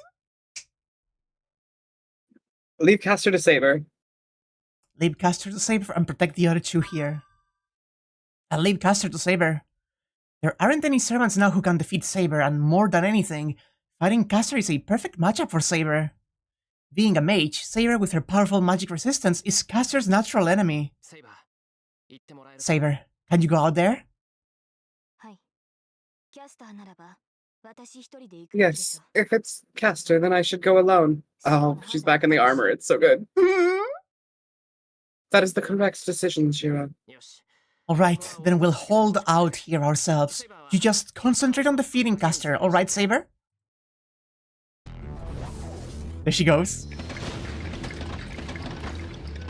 I hear a strange noise. That must be the sound of Saber striking down Caster's familiars after she leapt out into the hallway. There's still more of them. 20, 30, 40. Hey, even if they're small fry, this is a little... It's no problem. These dragon-tooth golems are just imitations. There's no way that they could beat Saber. The incarnation of the dragon itself. Even if there were hundreds of them, they'd still be no match for her. Sound grows farther away. I suppose Saber must have destroyed them. The presences surrounding the house have grown fewer. Just as Ilya said, it seems that Caster's familiars can't stop Saber. The reason the familiars have been pushed into the living room is probably because it's all they can do to hold Saber back. Just what you'd expect from Saber. She's found Caster. Caster is pulling her familiars back as fast as she can, but this might be the end. If what Ilya says is true, this fight will be over momentarily. Saber won't lose 1-on-1. With no need for her to protect us, Saber should be able to just cut down Caster easily. You look kind of depressed. This fight's about to be settled, but you don't look convinced. Neither do you. You look like there's something you don't like about this. I guess this is going a little bit too well. Even if Saber is stronger than Caster expected, would they really come attack us without taking any kind of precautions? That's right. Caster came to the house of their own accord. If they knew that there was a master here, then they should have investigated what sort of servant was here as well. Saber, Caster's natural enemy, is here. If they attacked us, even knowing that, that means... The sound stopped. Ilya, is Caster still here? They're gone.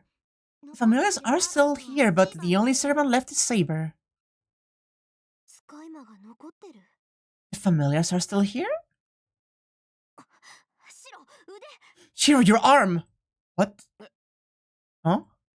She says that I look down at my left arm.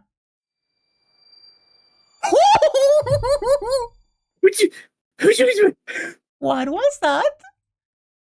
The command spell, the proof of our contract has disappeared.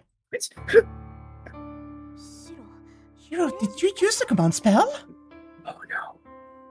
Oh no, I didn't do anything like that. Oh, I made a mistake. Oh. Oh no. What does this mean? Saber should have defeated Caster without any problems. No. So why could the command spells have disappeared? No. Even if the command spell has disappeared, it's not as though our contract has been severed, so there's no need to panic about it. The command spell is something for controlling servants who won't obey their master's orders. I never needed anything like that with Saber to begin with. So even if it's gone, Saber and I can keep going like we have until now. Saber's come back. She will be here in a second. Oh, I know what happened actually. Never, I am not going to say, but I think I know what happened. What are those two doing? Saber's coming back, so why do they have to be so sharply on their guard? The door opens. And Saber, entering from the hallway,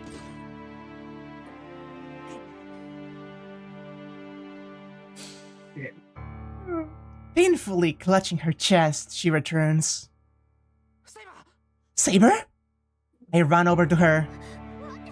Wait, Shirou! I can hear Tosaka's warning. The only thing in my eyes is the injured Saber. Are you alright, Saber? Where did you... Ooh. No!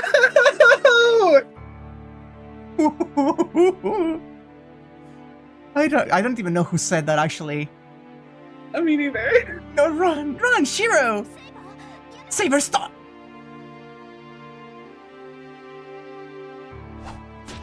Oh!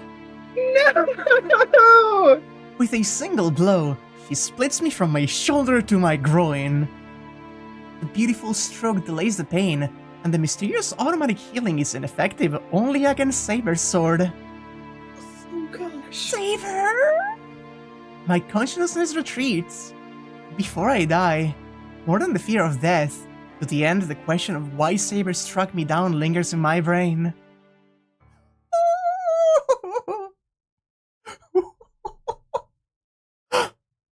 Oh. At least that one was short. Let's check the Taiga Dojo to see what we did wrong. She's gonna yell at me.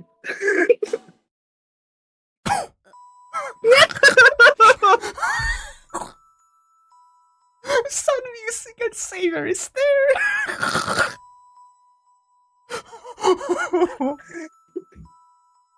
Oh no!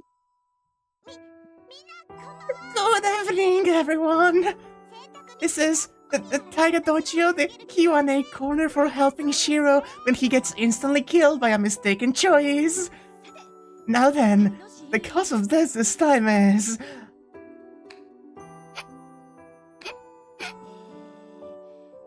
However superior you might be, you mustn't let your guard down, maybe? You're a Master Shirou, so you've got to warn Saber when she's rushing headlong into danger. That's wrong. It's Saber who's wrong this time, isn't it? Falling into Caster's trap is just proof that she's not paying attention. I was probably mostly focused on Shirou and wanted to show off for him. For her to kill Shirou instead, the Saber class has really fallen far. What? No! Do you think I'm going ahead empty because I'm being in character? I'm just stupid. Oh no, the little tear! Oh, nice, Watchdog. Oh, whoa. Besides, she's supposed to be the strongest, but she doesn't win very much. She's small and she's lacking charm as a lady. It's almost like her only power is that she eats a lot.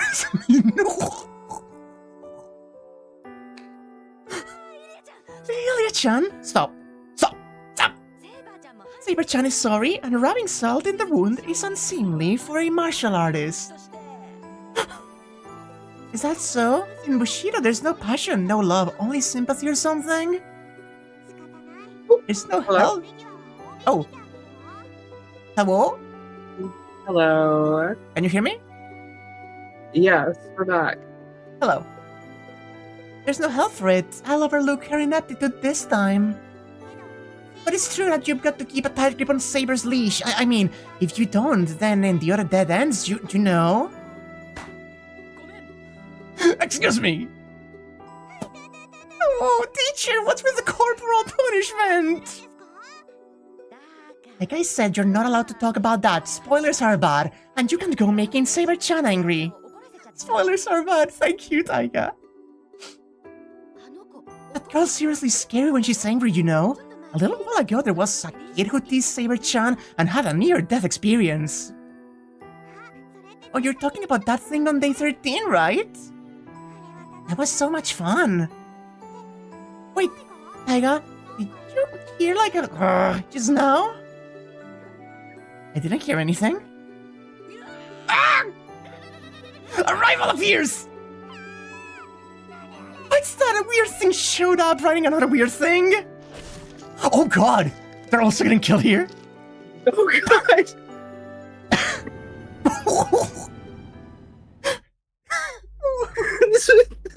They're dead!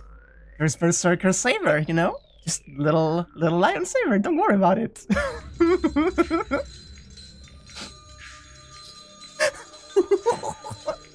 Okay.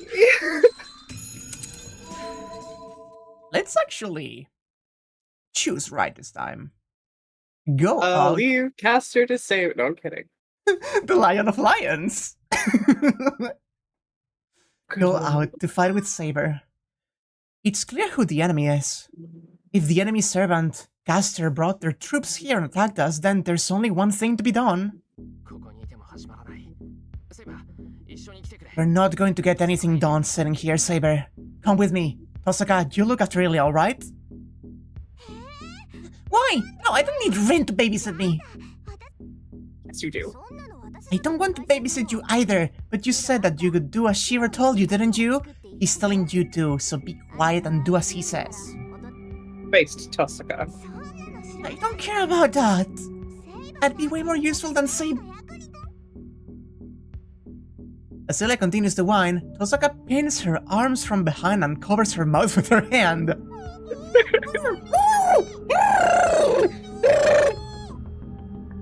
Ilya unleashes an inaudible torrent of abuse. Love you, watchdog. See you later. I know. I'll protect Ilya. While I'm doing that, you take out Caster. Thanks, but you're best not to do anything reckless. Think about getting away over beating the enemy. Tosaka nods. That goes without saying. Tosaka turns her back and hurries to the hallway that leads out onto the porch.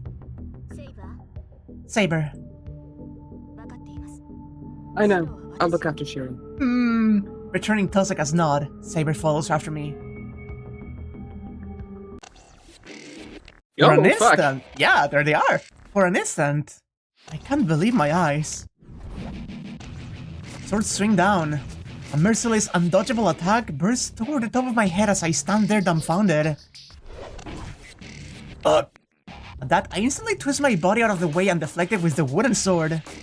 I can't believe it myself, but completely naturally, in the instant that I thought I was dead, my body reacted. The training paying off. And without any hesitation, it throws its next attack. Smooth movements like a machine. Its swordsmanship is efficient and precise. But that's all. If it's just precise, with no refinement, then there's no intensity to make me think that it might kill me. Compared to Saber's attacks, it's much too simplistic, and compared to Berserker's, it's like the brush of a feather. I press my back against the wall and deflect it. And then, in the space that I just vacated, Saber strikes like a bolt of lightning. Hell yeah, fighting together! Shirou, are you alright? As you can see, it gave me a bit of a scare, but it worked out somehow. Oh, the music! It didn't work out somehow. At times like these, you must stay behind me. Please keep that in mind from now on. I think that was me. Oh, please do say it. It didn't work out somehow. At times like these, you must stay behind me. Please keep that in mind from now on. With a, Saber scolds me for my rashness. I sometimes just fucking space out and read Saber. It's fine. You're not immune to her. It's because I've been reading a chunk that was just Ilya, Rin, Taiga, and Shirou. Right, and yeah. So I just assumed. Saber is entirely right, but I didn't want to just follow her. Shirou, are you listening to me? I'm listening. More importantly, Saber, that thing just now. There's nothing in the hallway. The thing blown to pieces by Saber's attack vanished like an illusion.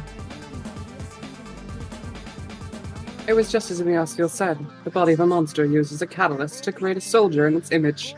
It was more than a golem than an automaton, but its quality was rather poor. If they're anything like this golem, it will pose no problem, even if we're surrounded. Gaponzo. I love them, actually. I like these guys. Where were they hiding? No, when did they get in here? Happy Halloween, everybody. Happy Halloween! The things, like some kind of malformed lumber, gathered together with movements that remind me of spiders. What's more, this isn't all of the weak presence around us.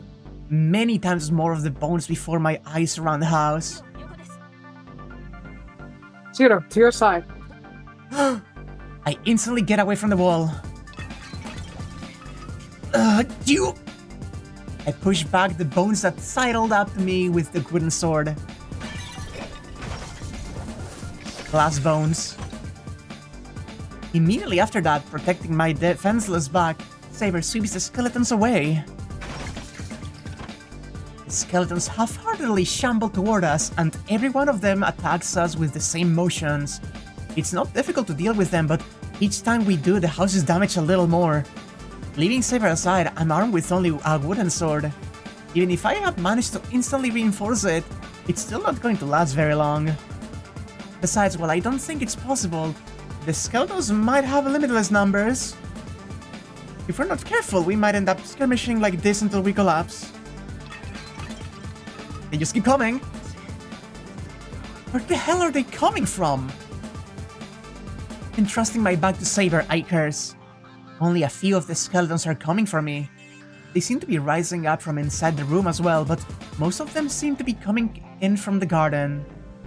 Saber is mowing down the skeletons coming in from the garden one after another. Their objective is the living room. As long as Tosaka and Ilya are there, Saber is hard-pressed dealing with the ones heading that way. She's so cool though. Oh, I love her. Saber adjusts her grip on her sword. As she feels no need to hide it any longer, the golden sword begins to show its true power. Wait! It's Saber, you can't! Don't use Excalibur! I don't really care if you blow out the well, no, I do, but there's also still a neighborhood around us. You know what will happen if you use something like that here? I yell as I push back the skeleton shambling up in front of me. If that's your order, Master, I will obey it, but dealing with this many is troublesome. If we don't wipe them out sooner or later, we're going to find ourselves in trouble. I know, these things are some kind of familiars, right? If we take out the one controlling them, that should get rid of them. Saber, can you search out Caster's location? There's no need to search for anything. Caster is in the garden. But they're not bothering to hide their presence. It's like they're inviting us out there. I don't care. Let's take them up on it. By the way, if we keep doing this, we're going to give up first. I don't mind in the least. Well then, we're going after Caster. I like how fucking casual Saber is swiping the bones away. I really do like the sword slash in between every line of dialogue. It's adding a lot. From here, the garden is right before our eyes. If Caster is in the garden, it won't be difficult to reach them. But that will mean there will no longer be any defense here. It's fine right now because Saber's here, but if Saber goes out into the garden, there won't be anything to stop the skeletons. Right now... we know what happens if we let Saber take care of Caster. And I know what happens if I trust Tosuka. These both sound like bad options. we trust Tosuka. We trust Tosuka. The sound of breaking glass. From the living room, I can hear the sounds of an intense struggle. Shirou, your orders? There's no time to hesitate. You know that. Either way, if I hesitate, this will turn into something there's no taking back. We'll take our Caster. I said that I trust Tosuka to look after Ilya. Then let us go, Master. I trust you to watch my back.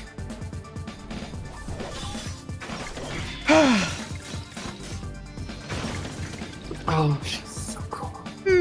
She dashes, sweeping the swarm of skeletons aside as she does. The skeleton soldiers evaporate without even being able to get close to her. Would you call these snowflakes? There are so many shattered skeletons scattered through the air that it's like being in the middle of a blizzard. That's beautiful, actually. That's really sick. She told me to watch her back, but like this, there's no need to protect her. It's a little late, but I'm made to understand just what a remarkable swordsman Saber is. Saber rushes on with no hesitation to the source of those skeletons. Strike down the one who invaded this house, the sixth servant we still haven't seen. Saber comes to a stop. There's no sign of the swarm of soldiers. Perhaps this is the end of the line. There's something standing before us. A twisted silhouette, wrapped in some kind of a robe or something, as though just that point in space has been painted black. I can't see its shape. A black shadow. In the instant that I see it, I'm assaulted by an ineffable unease.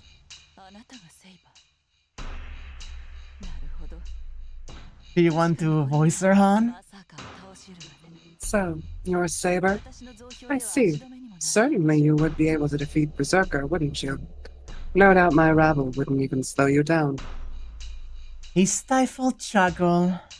The black painted shape seems to be the master of these skeletons, Servant Caster. But there's no master here. There's no sign of anyone who looks like a master. Maybe like Lancer, she's the type to operate independently from her master?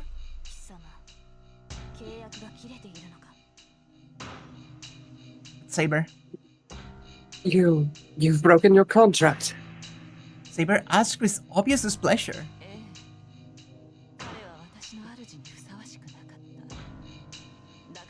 Sorry, I lost connection. Oh, don't worry. Take your time. Quite so. He wasn't suitable to be my master, so I had him disappear. And now he's gone. I see. I can't tell what kind of expression the black robe is making. Even so, Caster replies in a horribly cold voice.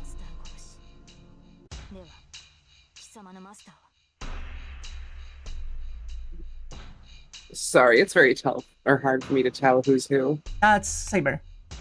And let me turn up the volume a little bit so I can try and hear this a little clearer. Take your time. Master Slayer. Then your master is long dead. But that's no problem, Saber. We're soul eaters, aren't we? This world is overflowing with sources of magical energy. After that, yes, if you can gain the Holy Grail, there's no worry at all, is there?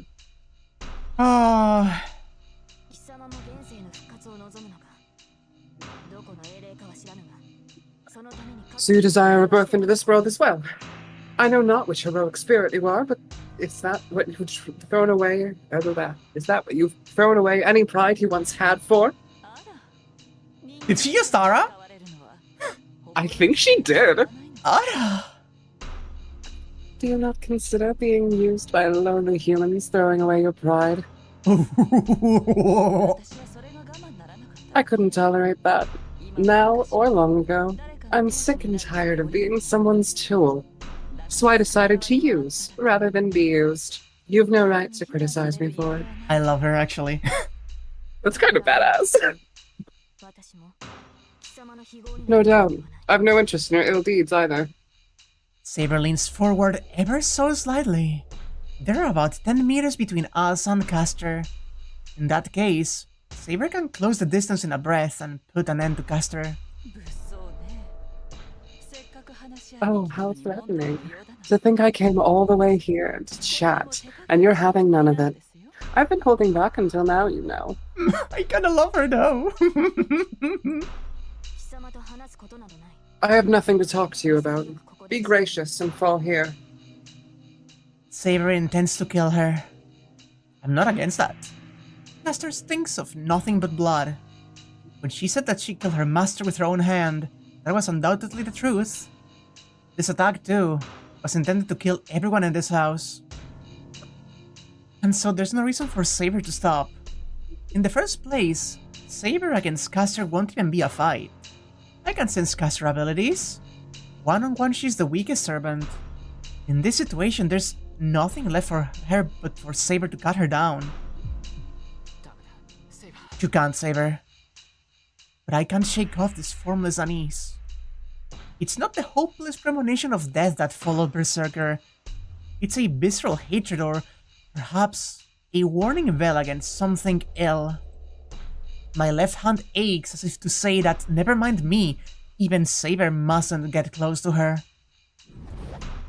I hesitated too long. Saber kicks off the ground and dashes to the black shadow. Ooh. The twisted shadow smiles. Without the slightest panic at Saber rushing toward her. Thank you, I have no fucking idea. Yeah, I'm not doing that.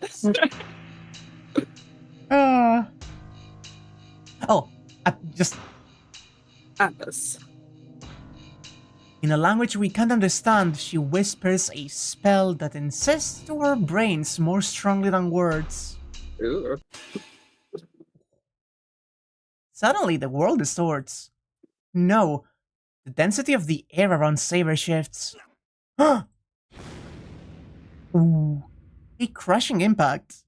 The ground sinks, and I can only imagine that some huge thing fell to the ground with Saber as its target. No way, using magic without any kind of action? No, there was a whisper that resembled an incantation. Certainly, you can abbreviate an incantation. The simpler the magic is, the shorter you can make the spell to alter yourself. But what just happened before my eyes belonged to the realm of great magic. There's not a single mage alive who could produce something like that with a single word. If it is possible, there's probably no other way than to make Catalyst beforehand the way that Tosaka does. And yet, Caster activated that great magic with a whisper. Another level doesn't even begin to describe it. If that was Caster's magic just now, she's nothing so simple as just a mage. Saber! Saber is frozen! Her legs are still mid-kick at the ground. Right now, she's sewn into space. No, the air around Saber has been changed into some kind of transparent gelatin. Even if I want to get close, I'll just bounce off the soft invisible membrane. It seems like this murkiness only exists around Saber, but as long as her feet aren't touching the ground, Saber can't move. Oh god. Oh god. Oh, this is bad. This is a bad time. It seems you've underestimated me, Saber. I don't know how powerful the mages were in your time, but these fingers lived in the age of the gods. Oh.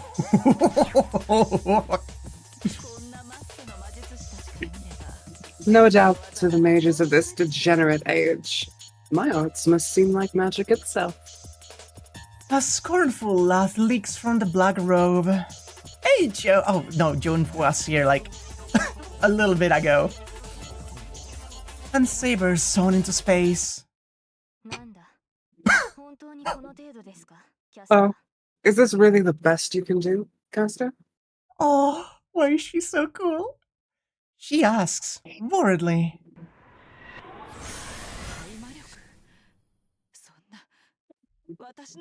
Anti-magic?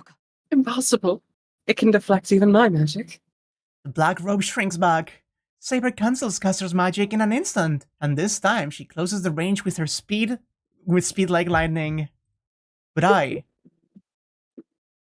Ooh... Ooh...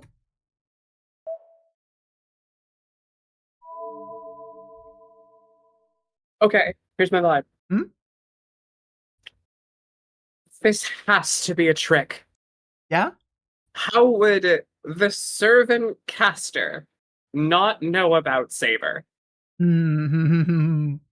She's been hanging back. She's been observing this whole time. Surely there's some bullshit going on, right? Don't do it, Saber, then? Don't do. Like, I'm as uncertain as I am every time we have to make a choice, but don't do it, Saber. Saber swings her sword high. He's already close with Caster. No, you can't do that, Saber! Even so, spurred on by the pounding in my chest, I desperately run towards Saber. Huh? And unexpectedly, Saber stops moving. It's not that Caster has done anything. Saber herself felt something from Caster unstiffened. Mood. Just, yeah. Yeah. Oh no, it's Merlin! It's the cog magic again! Let's go. Damn. Damn, that wizard and his cock magic.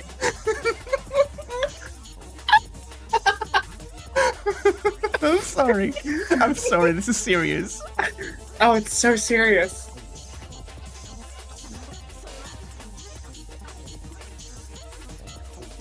Ew, that's... Saber instantly tries to twist her body away, but... as though they were lurking beneath the ground, skeletal arms entangle Saber's legs as she tries to retreat. I didn't expect you to have even a precognitive intuition. But this is checkmate, Saber. A blade protrudes from Caster's black robe, there it is! It's a strangely shaped knife. Slim, fragile, and thoroughly unsuited to killing people. Saber looks at it in revulsion, and Caster holds it aloft as though in victory. Perhaps she was also shocked at having her legs seized from beneath the ground. Without even trying to deflect the dagger falling toward her, she just blankly accepts it.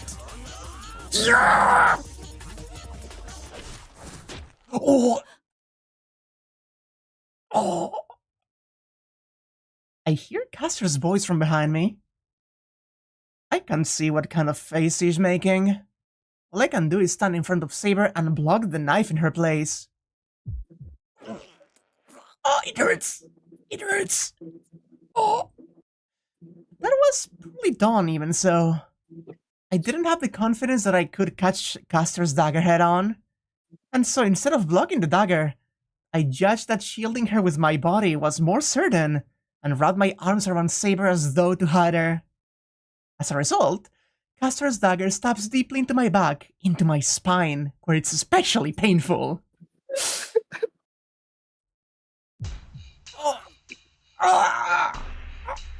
Enduring the intense pain that brings tears to my eyes, I put some strength into my arms embracing Saber.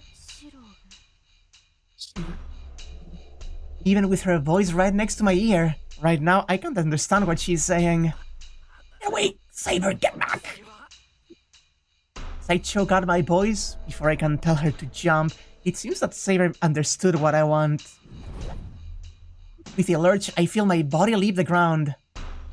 Saber shakes off the skeletons grabbing her ankles and leaps backward, bringing me still eyeing her with her. Shirou, your wound! Saber's voice is urgent. Although she puts me gently down on the ground, the pain in my back only gets worse. Like my spine has been cut with a pair of scissors and lead forced inside of it. Oh, God. Oh, God, I hate that. I hate... Ugh, yeah. Judging from this scraping pain, it's a feeling like a cell phone has been shoved inside me.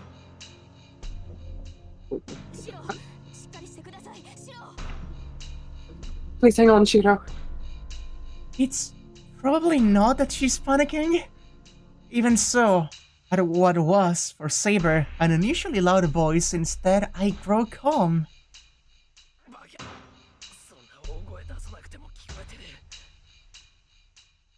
Just calling her good casually. You don't have to yell for me to hear you. This is nothing, it just hurts. Right now, don't worry about me. Get Caster. With my head hung, I point to the place where Caster is probably standing. Yes, I will settle this quickly. Please hold on a little longer. Gosh, if you say so, Shirou. Wash. Saber turns back to Caster. Was that your noble phantasm, Caster? Saber's voice is sharp. The black shadow irritably clicks her tongue and holds up the crooked dagger in her hand. Yes, although, as you can see, it's dull, and can't even kill a single person. But, just as your intuition told you, with regard to certain things, is it a magical talisman, reputed to be all-powerful. If you don't want to touch it, then stay back, Saber. Shirou couldn't handle the T-girl dagger. The T-girl swords, man. Every time. Every time! He has a weakness for them, you know? Although she says that, Caster doesn't feel as relaxed as she did before. However powerful a mage she might be, as long as she's a mage, she can't harm Saber.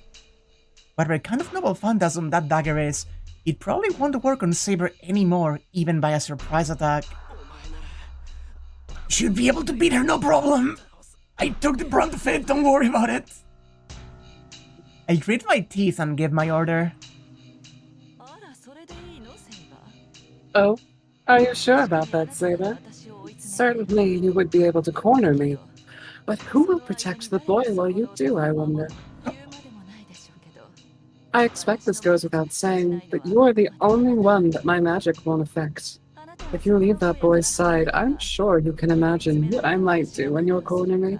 Oh my god!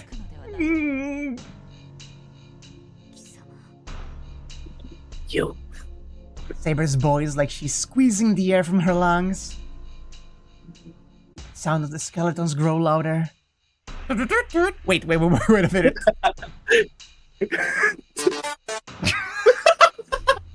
No! Stop! They're coming! I'm going to cry. You need to stop that. They surround us. Me on my knees on the ground, and Saber, her sword raised to defend me.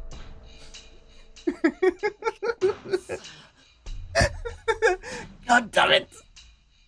I failed. No matter how much I might be able to save Saber, it's meaningless with me in this state. Boy, Shirou, they really worked you to the bone out there, huh? Shut up, please. Shut up. I'm gonna cry. When I can barely even move, all I'll do is slow Saber down. Even though, truthfully, Caster should be no match for Saber at all. You said that you came to talk, Caster? Saber! Please be quiet, Master. This is the correct choice right now. Shut up, Shirou, the adults are talking. Saber lowers her sword. I feel like I hear Caster's stifled laughter mingled with the sounds of the skeletons surrounding us. Stop. Let's hear what you have to say, Caster. Depending on your terms, I may let you live. Are you mad? You do realize that I hold your lives in my hands. If you take such a rash tone with me, I might just crush them for you. I'm loving the choker, you know? Mm-hmm. And the little bit of lipstick. A little bit of lipstick, little bit of a look. Got the black, purple, gold thing going on. Ooh. I'm twirling my hair. You can't see it. But... Don't misunderstand. What you hold in your hand is not my life. It's only my master's. But if you say that you will crush it, I shall show you no mercy myself. Before I disappear, I will use the full power of my sword to burn you away to nothing. The atmosphere freezes. In the face of Saber's words, not just Caster, even the skeletons around us are daunted. Very well. I won't touch the boy. You are my goal here to begin with. It shouldn't pose me any problems to let a single master live. From the beginning, I was your goal. That's right. There was no way I could overlook the heroic spirit who defeated Berserker. The only servants remaining are you, me, and Lancer. If I could bring you to my side, Lancer stands no chance. Only 3 remain. That assassin has already been defeated. Ooh. Who knows? He's gone now, so he must have been. It's natural for a servant who can't defend his master to disappear. Oh. Assassin was defeated? Then the master in the Ryudo temple must be gone too. Never mind fighting them, we didn't even know who they were, but with this, another master is dead. Your boy! Off-screened! The remaining servants are Saber, Caster, and Lancer, whom we haven't seen since that night.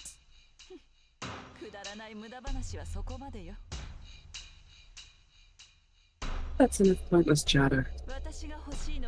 All I want is your noble phantasm. If you don't want your master to die, then do be so kind as to hand over your sword.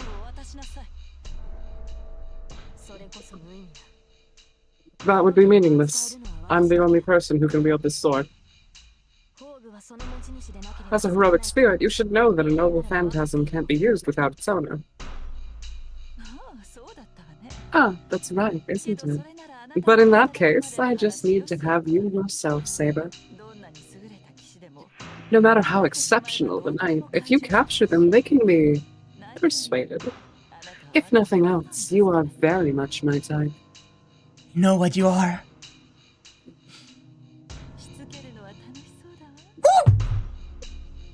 No doubt, it will be fun to discipline you.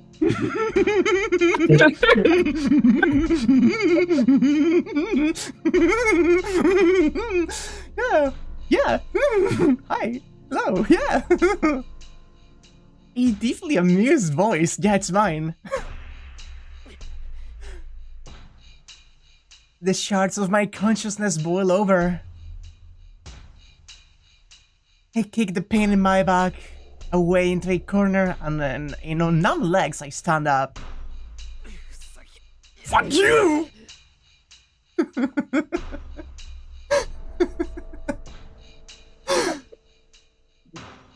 I won't allow Saber to be taken prisoner because of me.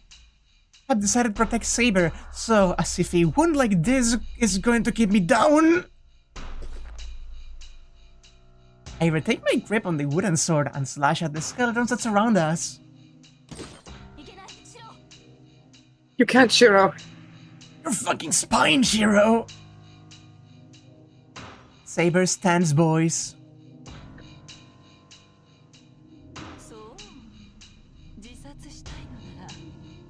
I see. If you want to kill yourself, I won't stop you. Low tier, Caster. You should kill yourself now. Please.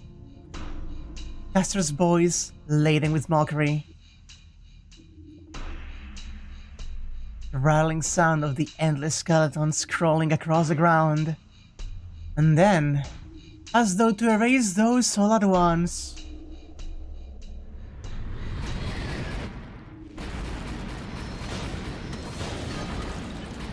What? What? In the blink of an eye, the skeletons are wiped away by a torrential rain of arrows. Huh? Wait! No! No! Wait, what? Wait, what? I stand there in blank astonishment.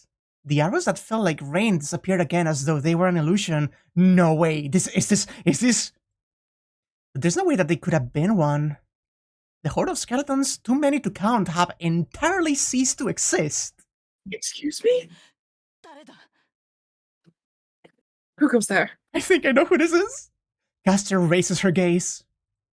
Saber must have already noticed. Faster than Caster, she looks up dumbfounded at the thing atop the wall.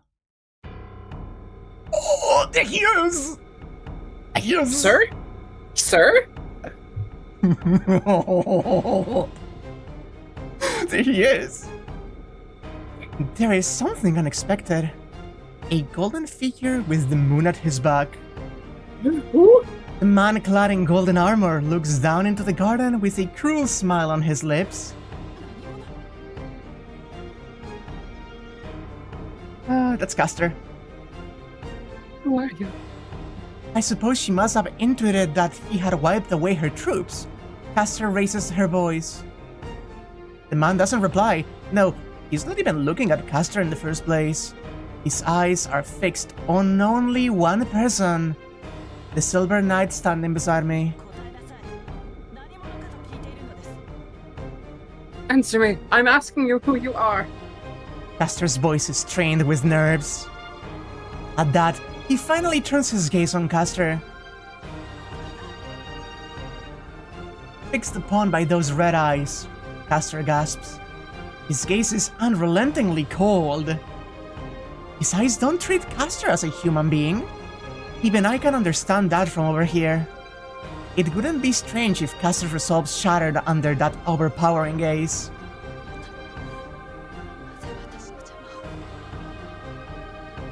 Who's that? That is, Caster. The music's really loud. It's a bit loud, yeah. Why are you getting in my way? He asks in a quavering voice. No doubt she understands that if she doesn't, she will be swallowed. But I have no cause to name myself to a mongrel. Begone, clown! I wonder how Jackie is.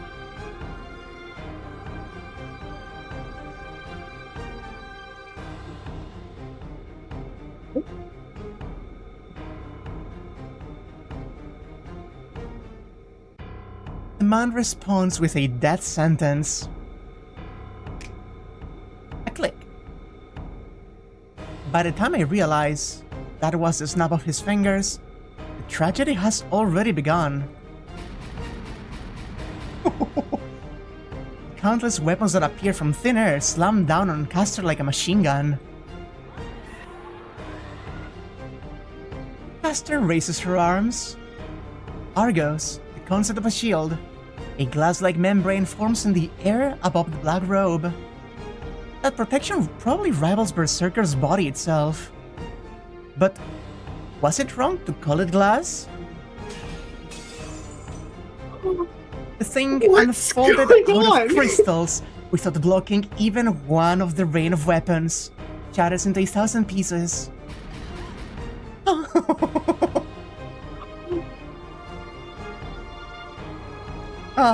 You didn't expect the sudden boy, huh? I don't... How would I have expected the sudden boy? An astonished voice. Without waiting for the leap of Caster's pitifully tilting her head in confusion, they pierced through her black robe. There was no mercy from the beginning. The robe, stabbed through with a spear and blown away, is impaled again. Into her collapsing body, a sword. Into her arm falling to the ground, an arrow. Into her neck trying to protest the terrible pain, an axe. All of it leads to an appalling conclusion. There's no possibility that she could survive. Caster, struck endlessly with that chaotic assortment of weapons, no longer even bears a human shape.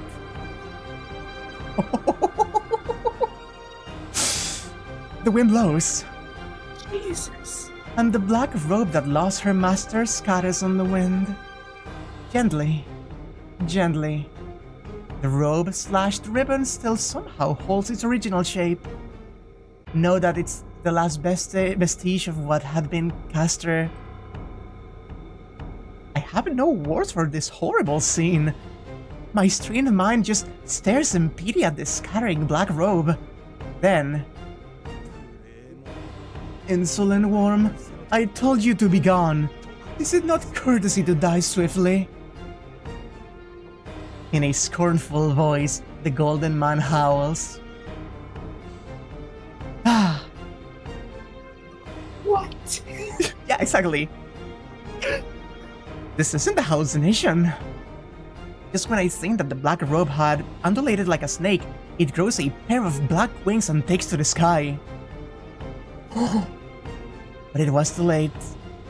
I don't know what he did. But a crack runs through the night sky. As though parting the sea, the gap in the sky swallows the black robe. It makes me think of a person caught under a steamroller. Oh god. I feel so bad for Caster. Oh god. The black robe falls, and beneath it is the totally uninjured form of Caster. There. This time for certain, the storm of magic blades falls. Oh god, wait, get him. Yeah, look at that. Lord. Ah. Yeah. Yeah. Yeah. Ah. They gave us some milk and then they exploded her. This is the censored version. Wait a minute. Shh. Give me a moment. Give me a moment. I may be able to fix that. Give me a moment. Let me check. Just in case, because I imagine you mean censored as in gore. Let me check if there's a version here. Show mature content. Oh, yeah, that's fine. That's fine, don't worry about it. Oh, that's not bad. That's fine.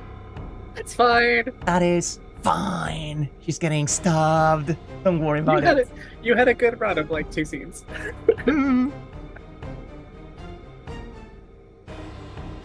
Holy shit. Oh, I can check. Oh, interesting. That is a check that I can check show mature content to show the gory and censored versions without showing ecchi or hentai. That's fine. Interesting. I can just leave it here. A shriek rings out through the night. It's just on the screen a few more times. I'm so sorry. We just keep hearing the scream. The swords increase in number in answer to that scream, and in response to their numbers, the scream grows louder.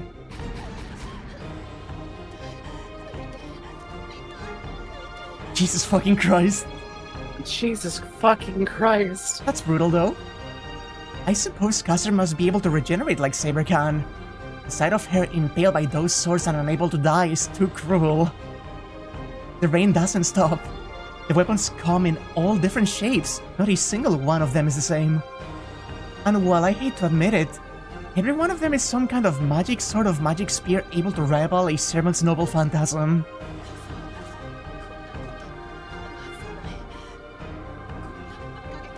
It can't be. This is impossible. Such ridiculous numbers. Can't be.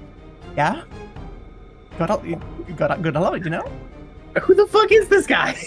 A reign of noble phantasms that could be called limitless. And Caster writhing beneath it.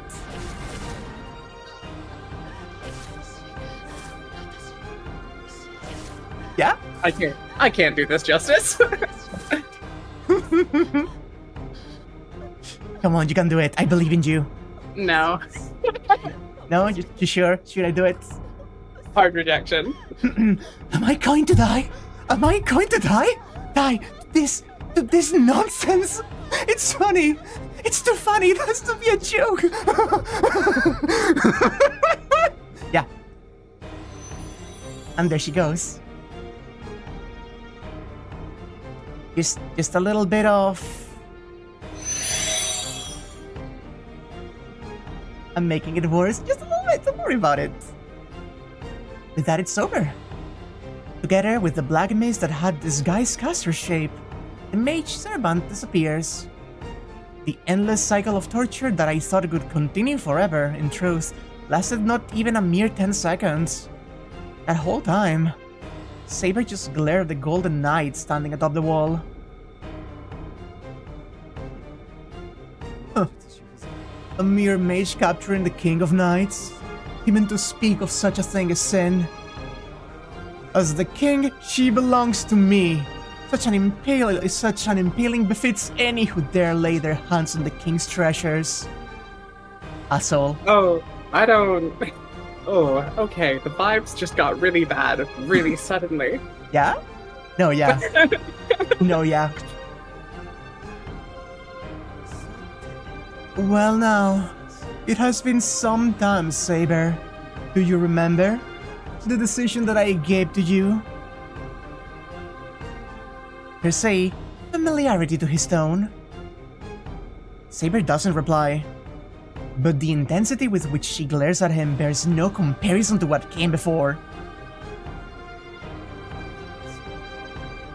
Such a face. Are you saying you've still not resolved yourself to it? It has been 10 years, you realize. It's about time for you to have made up your mind. Although perhaps that's only true for me. For you, it's like it was only yesterday. Good grief. Foolish woman making a man wait. God, I hate him. This guy's the worst. Who is this man? Also, yeah, in chat, please, no spoilers about the name or whatever is going on. It lasts in amusement. It grates inside my chest. No doubt being shown that tragedy plays a part in it as well. But even more than that, him looking down on Saber with that ridiculous look makes me sick.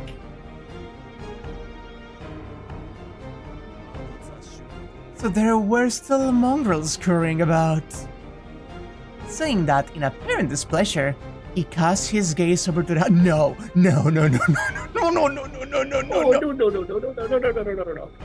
I have played FGO. Anya hasn't. Anya doesn't know anything.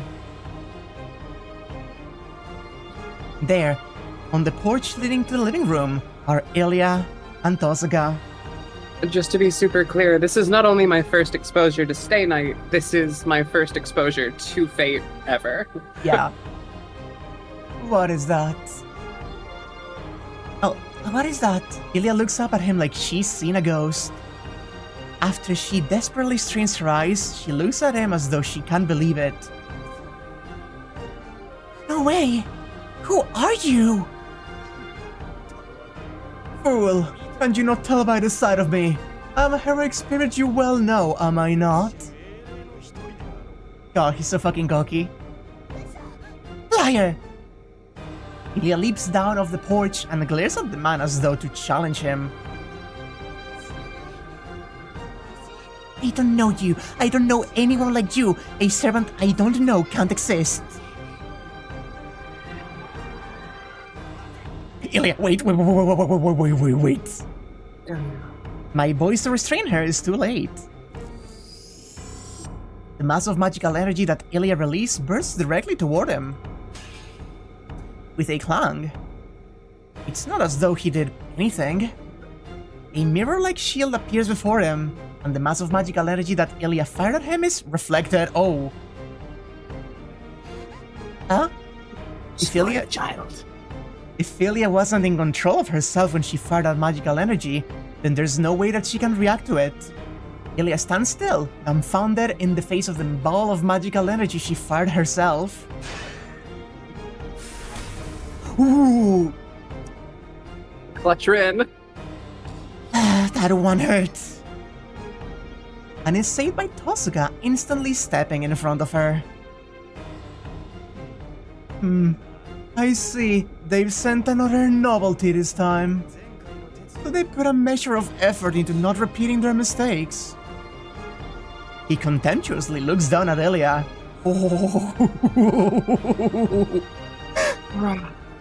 This man just came in and crashed the party, huh? It's a cold gaze, like the one he cast on Saber, of someone only looking fondly on their own possession. No, I hate you, As Tosuga pins her arms from behind, Ilya keeps glaring at him. I care not for your circumstances. Get on with it and open up. Look, it's the 5th you've been waiting for. Oh god, this whole thing is happening now, huh? Oh, is there just like a lot of things happening? Yeah, there's a lot of things happening right now. Yeah, okay, I can tell there's a lot of things happening right now. The man's dispassionate voice. What kind of effect did it have? No, no, no! After Ilya gives a great shake, her head slumps down and she loses consciousness. With that, it's over. Nothing more will happen here. All that Tosaka and I can do is look up at him. Tosaka and I both understand.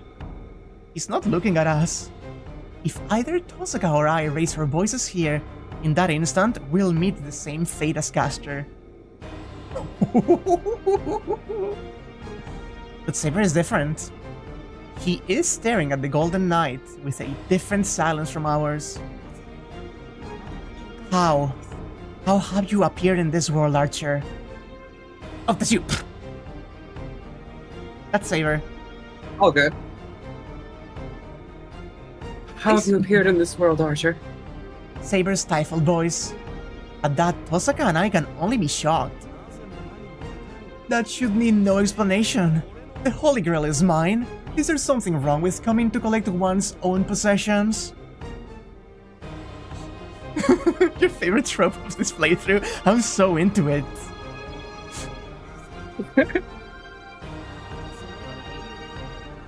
Don't be absurd. You're not that sort of hero. No, in the first place. Stop right there. If you say any more, we will have no choice but to fight. Oh, King of Knights. No, I had intended that to begin with, but I've lost interest. This is much too shabby a place to celebrate our reunion. Saying that, the man turns on his heel. Ostentatiously, paying us no mind at all, he shows us his back. We shall meet again, Saber. My decision has not changed. You ought to prepare yourself before you go out again. The man disappears. The tension in the air melts away, and the garden reclaims its usual silence. But that was all that returned. The Emilia house is in ruins, and Delia is unconscious. And Saber, with her back suddenly turned to us, shoulders an oppressive silence.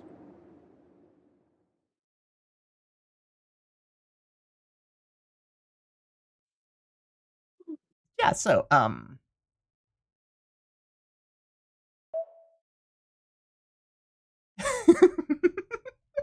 Hello! Hello, new Archer! What are you doing here? Remember when you were like, hey, we've seen all of the servants except Caster, woohoo! Well, here's Archer again. Hey, wait a fucking second. Oh, okay. So it's not that the rest of Fate breaks the convention. Fate itself starts breaking the conventions. Yeah, don't worry about it. Don't worry about it. Okay, cool. Okay, great. Fantastic. Wait. Huh?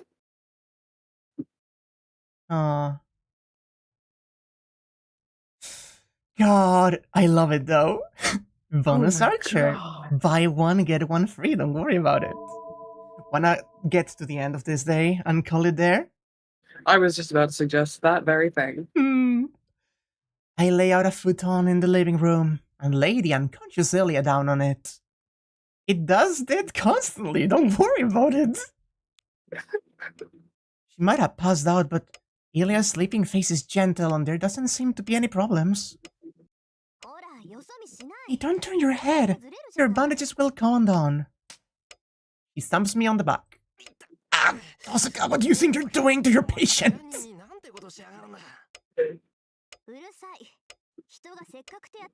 Shut up. I'm going out of my way to treat you, so hold still for a second, would you? Here, raise your right arm. I don't think you need it anymore, but I'll put some medicine on it just in case. I thought you meant he didn't need the right arm. Ah. White woman got the gold man jump scared. She did. I'm still like reeling. I just witnessed so much happening. It's cold. If you can feel it, that's just proof that you're alright. Here. Next are the bandages. She ably winds the bandages around my right shoulder. It's after 10 o'clock. After what happened with Caster, as soon as we returned to the living room, Tosaka started treating my injuries. She started, but my wounds had already mostly closed up, and all that was left was just to go through the motions. They're all done. That said, your body really is nonsense. It would take a vampire to have healing abilities like this. Tsukihime! Are you sure you're human? Somehow I feel like you've asked me something like that before. Hey Chu, I'm a totally normal human being! He said. That's so incorrect on every possible level. That is the biggest lie that Shirou has ever fucking said. The worst part is I think he's saying it to himself.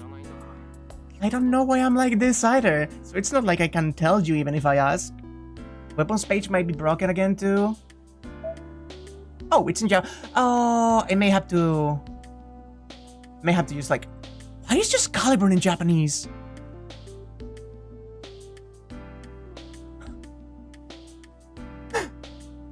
Oh, I will try to fix the screen at some point.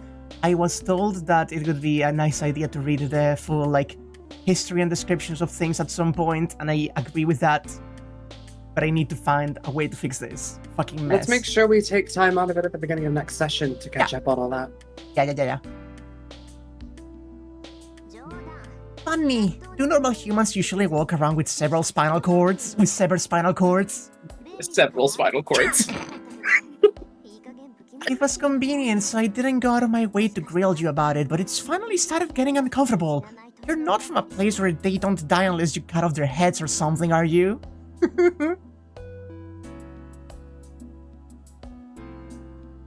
Most frightening thing is that Tosaka is relatively serious in her suspicion. One of these days, she might very well come for my head with a hatchet. Hey, you think so too, don't you, Saber? I think you're the cause of this, but even so, isn't he a little twin mortal? A little twin mortal? Shirou's healing ability isn't his own. Of course not. You really think that Shirou, who's only learned reinforcement, could have mastered such an advanced magic? There's no doubt that his absurdity is linked to you somehow. Your self-healing ability isn't flowing into Shirou.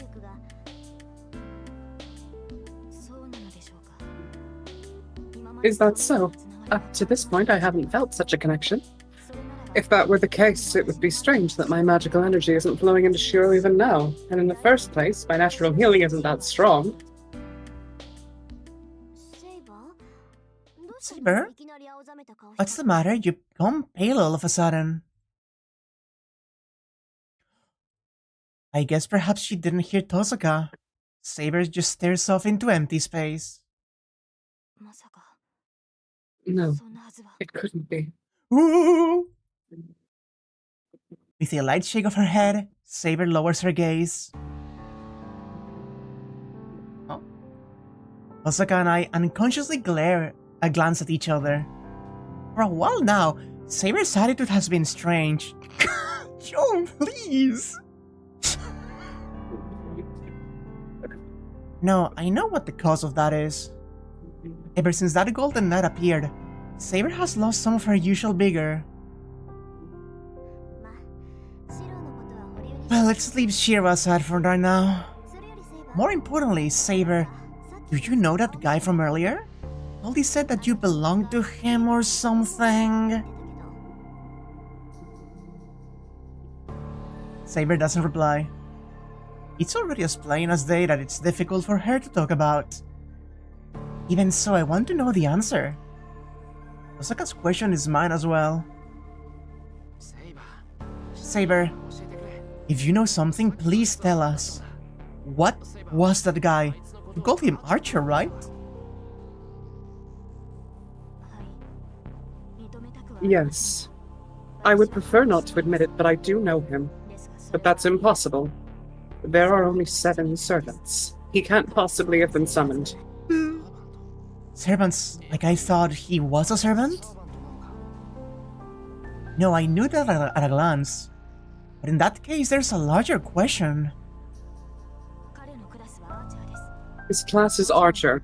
Of course, he is an entirely different heroic spirit from the Archer whom Rin contracted with, and his abilities and his character are completely different as well. I know that too. It was only a little, but I got more than enough of a feel for what a monster he is. Wait a second, that is weird. If he's an archer, that could make him the 8th. 7 should be the limit on the number of servants who can be summoned at one time, and there's absolutely nothing about reinforcements if their numbers are reduced. In the first place, the Grail doesn't have enough magical energy to summon more than 7 servants. There are supposed to only be 7 servants because that's the most the Grail can summon at once. In that case, how could an 8th have been... Wait a second. Saber, did you meet him in the last war? That's correct, Rin. On the final day of the last Holy Grail War, I fought with him amidst a sea of fire. Oh no. Oh no! Oh no! Oh no! Instantly, my body stiffens.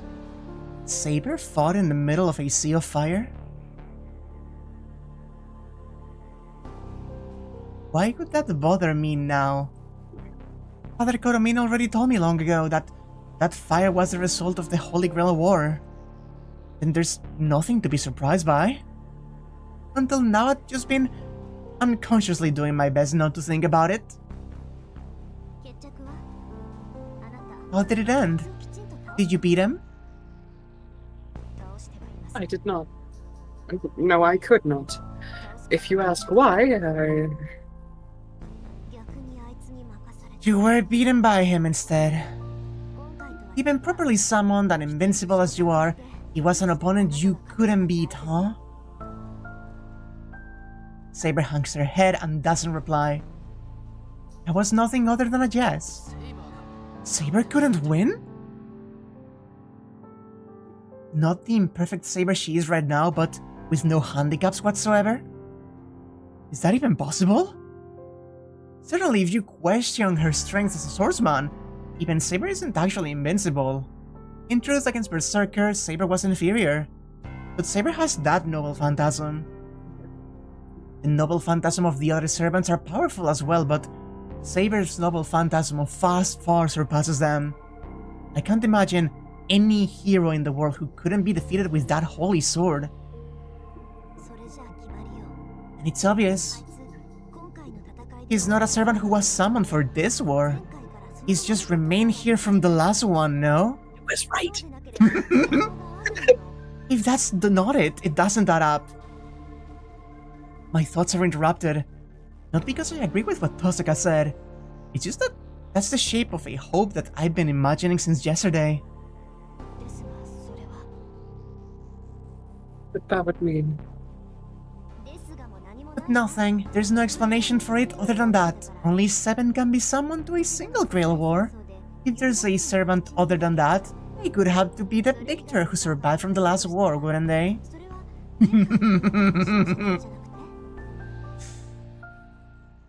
An oppressive silence.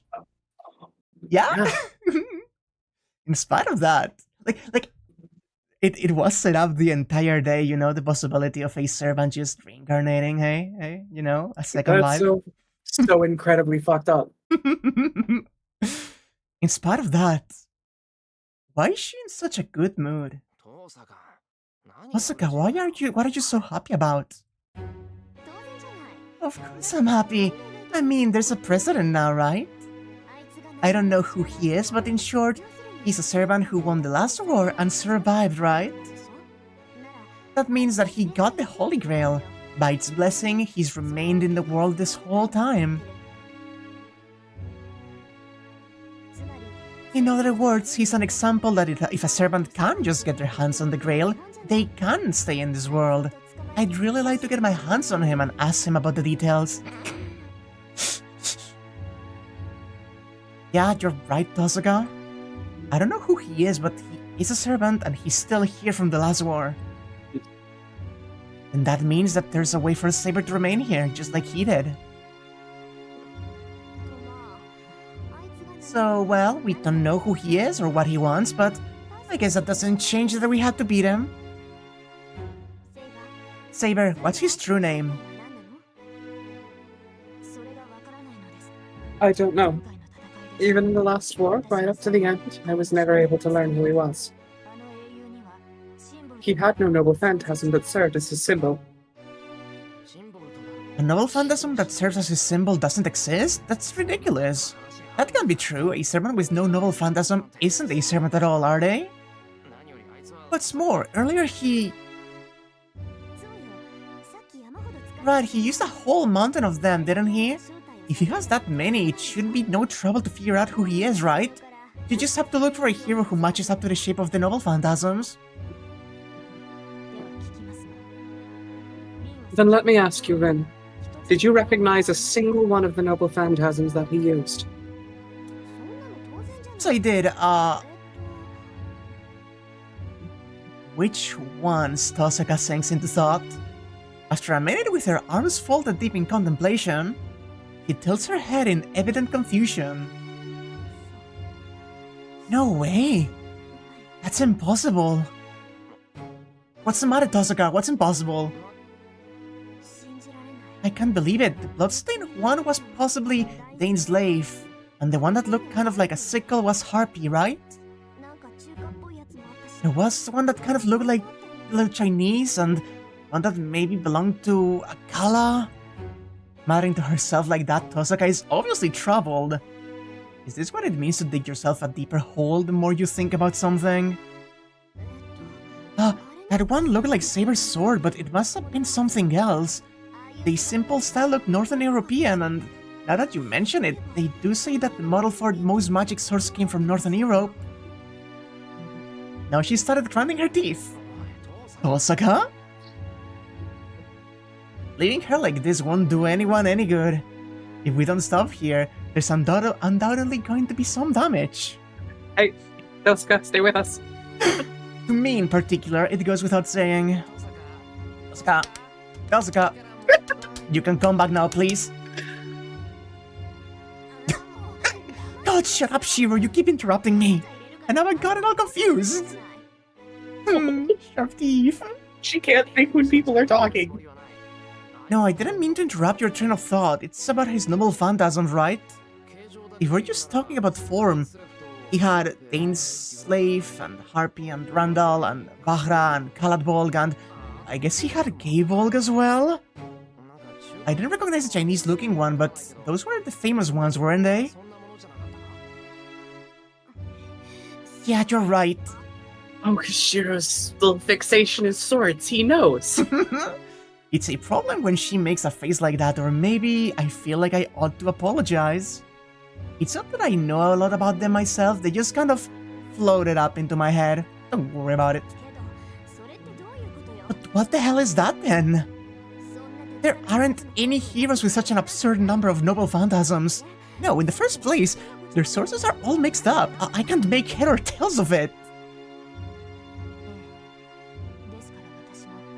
That's why I didn't know who he was either. He uses noble phantasms, the proofs of heroism, like water. He has so many of them, I wasn't able to narrow down his identity. He just keeps shooting noble phantasms, don't worry about it. The two of them sank into thought.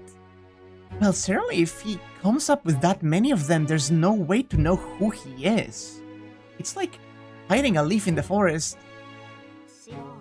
Shirou, do you have anything? She irritably glares at me, yet there's no mistake that she's going to take it out on me. Have anything? Like what?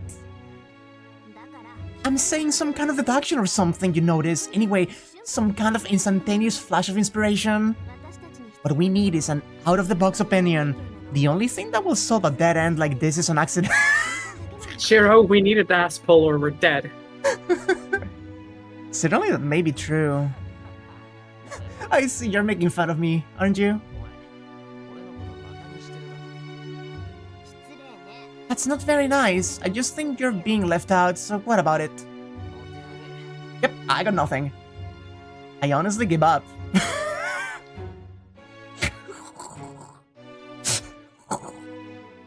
Like fucking always. She's so grumpy. Tosaka regretfully groans.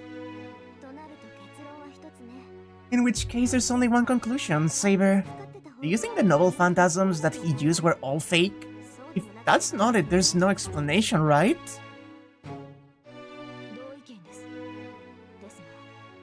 I agree, but... Nope, those weren't fakes. How did I come to that conclusion? In the first place, there's no way that fake noble phantasms could have penetrated Caster's magic. Miyakun, what are you basing that on? I'm telling you they're real. It's actually more like it's the others that are fake. Huh?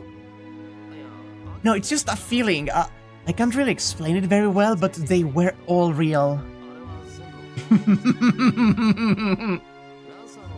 Of course, the gay ball that Lancer has is the real thing, but I think that the spear he used earlier is the real gay ball as well. Huh? Whoa, when you make a face like that, it gets even harder to explain. No, why did I think that in the first place? It's just that the noble phantasms that he used were all real. I could just feel it. Maybe it's because of the projection that I did in the fight against Berserker? Seeing that mountain of noble phantasms, I was able to tell that every one of them was undoubtedly the real thing. Ideas live in exceptional weapons. If you only mimic their shape, there will be something missing. That's something I learned imitating Saber Sword. With that in mind, I think that Servant's weapons were all perfect in form. Oh my god. Yeah, do you have any theories?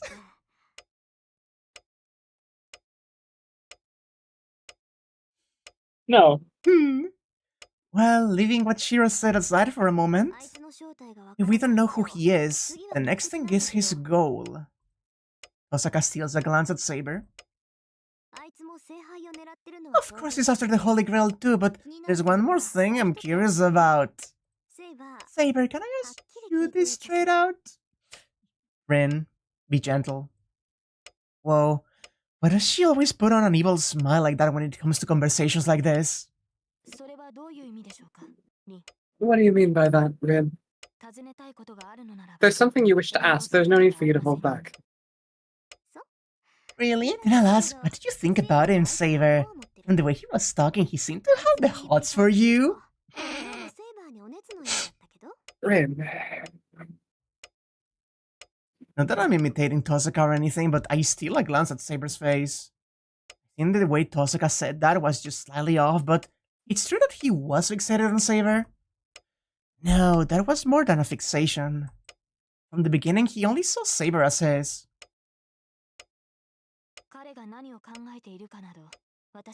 I can't possibly know what it is he's thinking, but during the last war, I do remember that he proposed to me. Of course, I turned him down at sword point. Proposed? Like, that kind of proposed? What was that serpent thinking? One moment. Moth. Moth attack. Moth.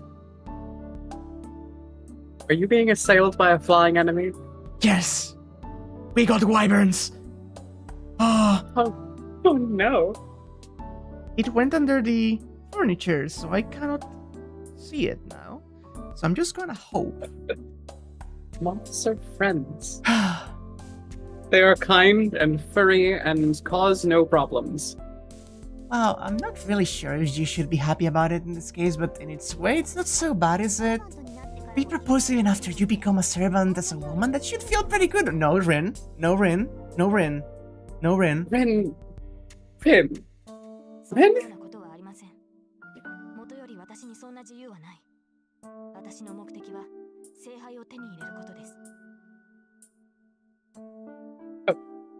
Not at all. In the first place, I have no such freedom. My goal is to attain the Holy Grail. To be honest, I find that sort of nonsense offensive. Thank you. Thank you, Soja. Is that so? But even if you feel that way, he's pretty attached to you, isn't he? It's like he can't restrain themselves even if you turn them down. You're pretty stubborn yourself, Saber, so maybe that kind of guy could actually... No! Shut the fuck up, Rin! I don't know what's so fun about it, but Tosaka say something irresponsible. Thank you, Shirou. Tosaka seems to be happy about getting to have this kind of conversation with Saber, even if Saber herself isn't interested. I'm telling you, I don't have any interest in that sort of thing, aren't I? Certainly he's an exceptional heroic spirit, but his way of thinking and mine are too different. Oh, she's seriously answering her. So she says, Shirou, Saber says that she's not interested in men. Are you relieved? Is Tuska being transphobic right now? I don't think that's what she meant. But reading that as a transphobic gem at Shirou is so incredible, actually. I think Tosaka would be very homophobic. I don't know why, but it makes sense in my head.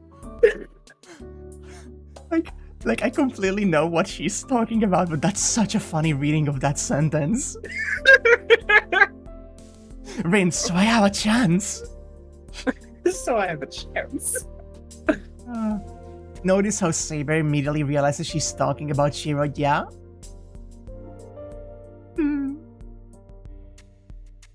Rin, I don't think this has anything to do with Shirou. There's something peculiar about that statement. No doubt, that was a slip of the tongue on my part, but the strange part of it was pretty funny. Tosaka stifles a mischievous laugh. I have this feeling that she's not just laughing at Saber, but me looking on silently as well. He's like shipping them so hard, and she is like, these two are so fucking stupid. For some reason that got on my nerves, so I wordlessly get up from my seat. Are you going somewhere, Shirou? To get some tea, I'm thirsty. While I'm at it, I'll make enough for all of us. Throwing that out with a I head for the kitchen. I don't know why, but it bothers me, so I figure I'll give Tosaka the most better tea I've got. The pettiness? Well then, for now I'm going back to my room. Let's save the complicated talk for tomorrow after Ilya wakes up. After Saber thoroughly gives her the what for, Tosaka drains the bitter tea in one gulp and stands up. She doesn't fucking care. She doesn't even notice. Yeah, go to bed and don't you come back. Yep, and I'll leave the rest to you, alright? Incredible. God, she's the worst. I love her so much. She's incredible. Give me a moment, though. Give me just one moment. Okay, no. I don't know what's so much fun, but in obvious high spirits to the end, Tosaka disappears into the guest building. What are you going to do, Shirou? Even if your wounds have healed, you still mustn't push yourself. You should rest tonight, shouldn't you? Yeah, I intend to, but I'm going to look after Ilya for a little longer. If it doesn't look like there's any problem, I'll head to my room, and then I'll go to bed. I see. Then I shall accompany you until then.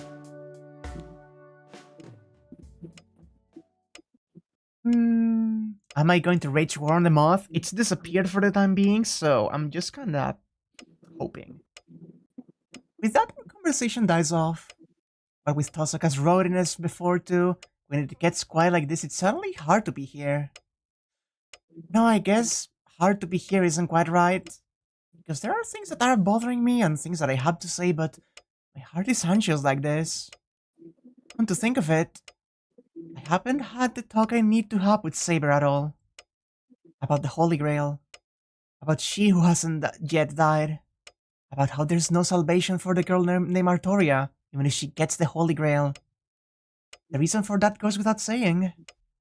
Still, after everything that she's been through, she has no wish for herself. Saber, about what we were talking about before. My eyes inadvertently meet Saber's. Mighty awkward look in her eyes. It seems she's guessed what I want to say. What is it, Shirou? Oh, cute. In a quiet voice, she discourages me from speaking. Even so, I have to say it. It's about before. Osaka said this too, but if they get the Holy Grail, servants can't stay here, right? Then... No, I have no intention of remaining here. If I obtain the Holy Grail, I will return to my own time. And do over the selection of the king? Without saving yourself? You'll just do it all over from the beginning? Yes. It is the king's duty to defend her country. I wasn't strong enough, so I at least must choose a more worthy king. She declares as though it has nothing to do with her at all. God, I love her so much, but she makes me feel so sad. That's so good. What is it about those words that infuriates me? You idiot, wake the hell up! The king's duty has nothing to do with this. You're here now, Saber, so you should do what you want to do. You're strong, aren't you?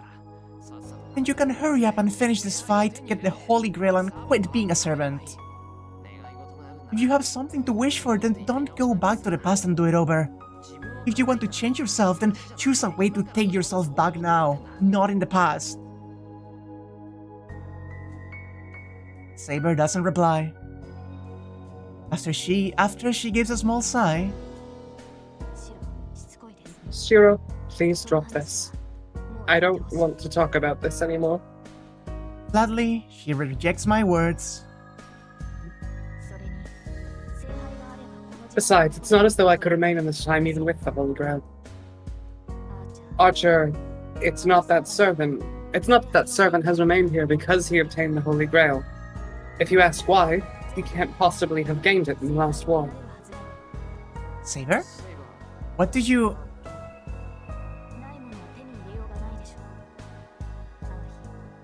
You cannot gain something that doesn't exist, can you? That day, when the town was engulfed in flames, the Holy Grail was destroyed. By Amir Kiritsugu, the master who betrayed me.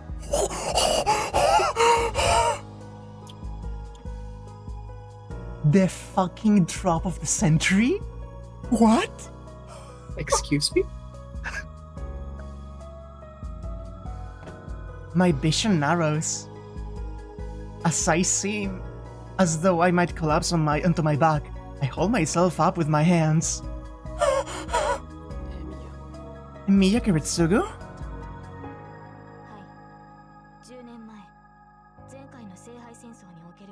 Yes.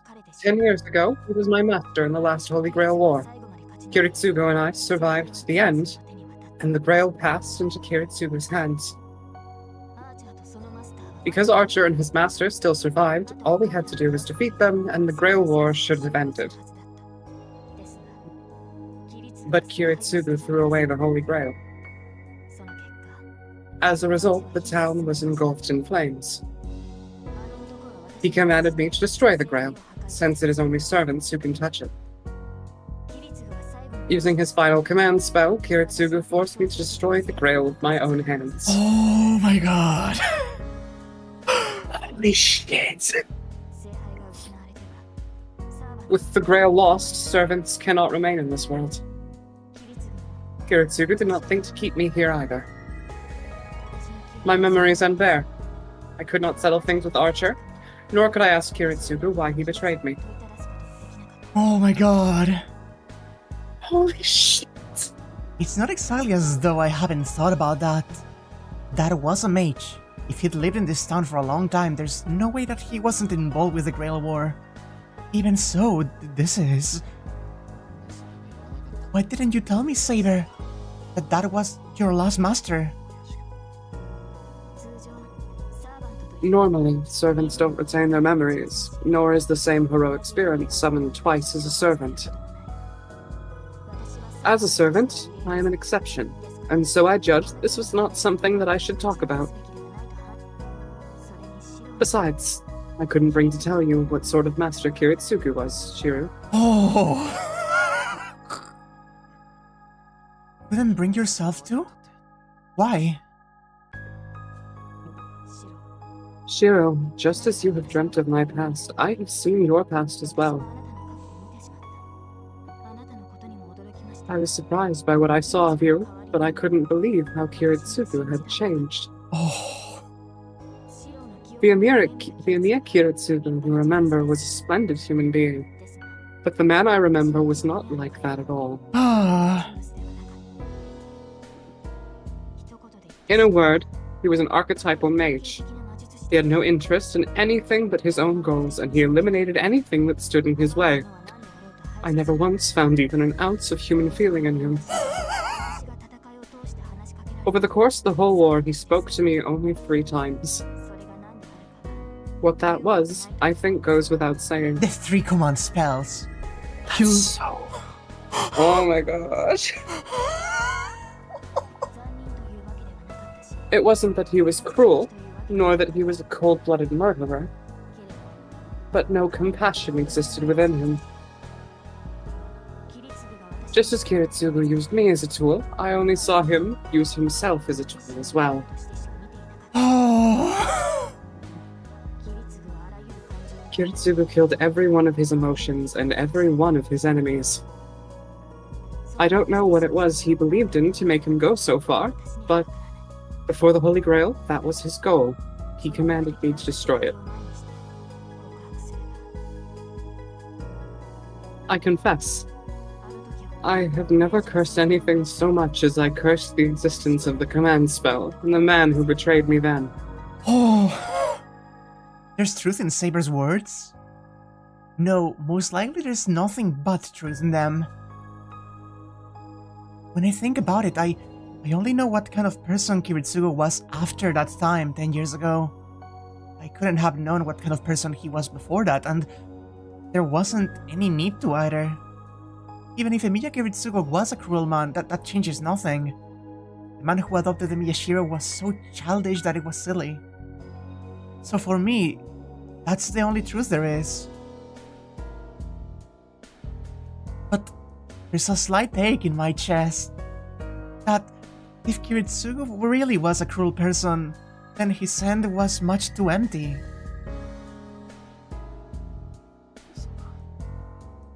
I see, then. When I summoned you, Saber, was that because I'm Kiritsugu's son?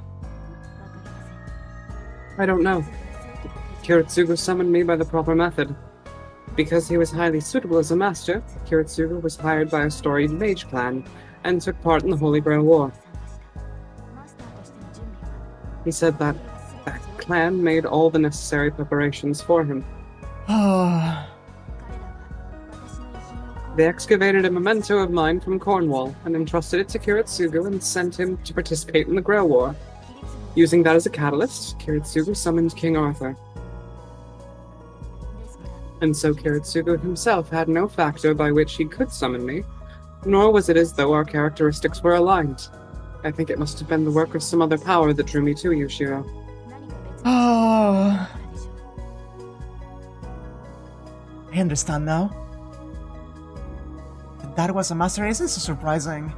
The only thing that does surprise me is that his servant was King Arthur, the very Saber who's before my eyes right now.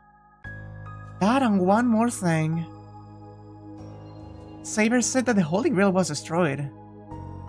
Then, hasn't this battle been meaningless from the very beginning? I don't get it.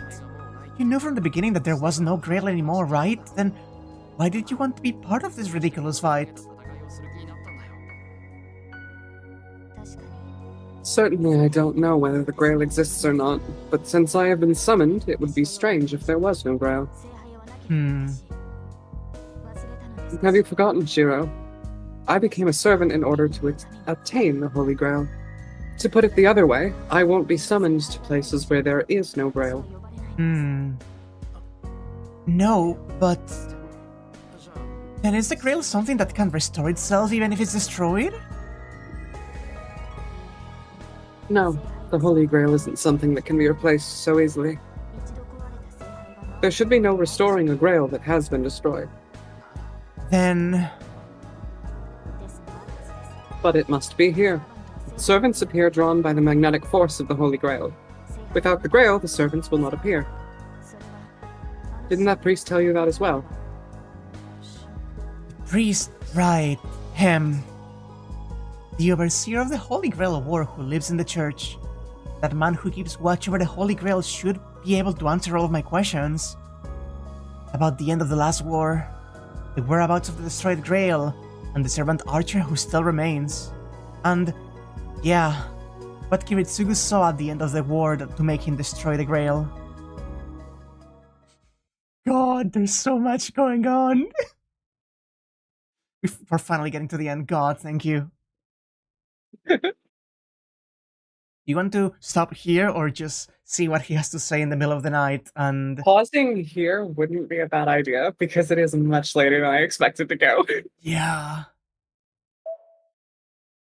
Jesus. Definitely one of our longer ones. Oh my fucking god. The reveals, the drops, the occurrences. We met and lost Caster in the span of like 15 minutes. I'm sure she will get more action in another route. I hope so, at least. I hope so too. I'm a big fan of like the Magic MILF. But also, Jesus fucking Christ. What? That whole last scene was just a lot to process. Okay, so we learned that there's an archer from the last war who's still around, that Artoria couldn't defeat, and who just has every fucking noble phantasm ever. We have Kiritsugu was Saber's master, and he was a fucking dick. And not only did he almost win, he gave it up, had an immediate change of heart. Like, bruh. Oh. What a time you got to see one of your favorite girls show up and disappear immediately. We saw that guy and you think you have a back injury from the number. Moth is back. Moth is back. He's back. I see you, bile creature.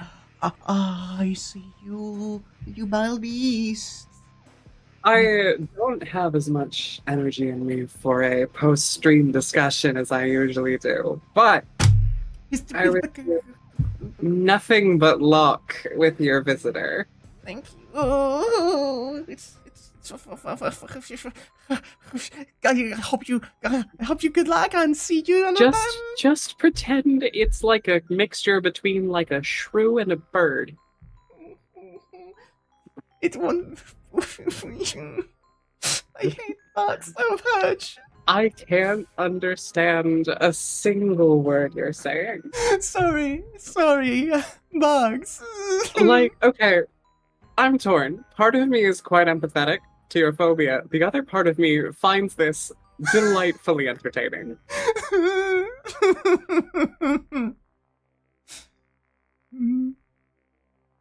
was so big. It was so big.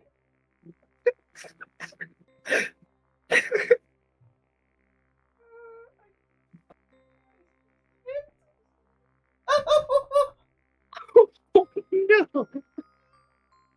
I think it's fine now. I think. Oh my gosh, what a pathetic creature. I'm sorry. I'm so sorry. I don't like bugs. You poor thing. Oh my goodness. I need you to know. This is the noises I make with like a moth. If there ever is a cockroach in my room when I'm streaming, you're going to hear some unholy noises. I've heard. I only hope I get the opportunity to witness it live someday. Anyway, see you. Thank you so much for accompanying me in this session, Thank Anya. you so much for having me. Absolute blast. We'll read the status screen next week. Yeah. Is it even worth promising it on Friday again? Who knows? We'll try. Goodbye. Bye-bye, hon.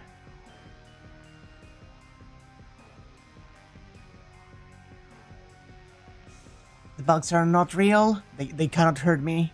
Just breathe in, breathe out. It's fine. Ah. We still have Heavensfield's route to deal with. Are you making a comment to a certain kind of insect we will meet then? Promise it so the stream isn't delayed a whole week by the curse instead. You will not shame me for fearing roaches, Wakraya. They're horrid, they're so bad. Except the new hot cockroach VTuber. That girl can get it. That girl. That woman can exposure therapy me, you know? Anyway, I should be going now. Chat, it's 2:30 a.m. It's almost 3 a.m. I should be going now.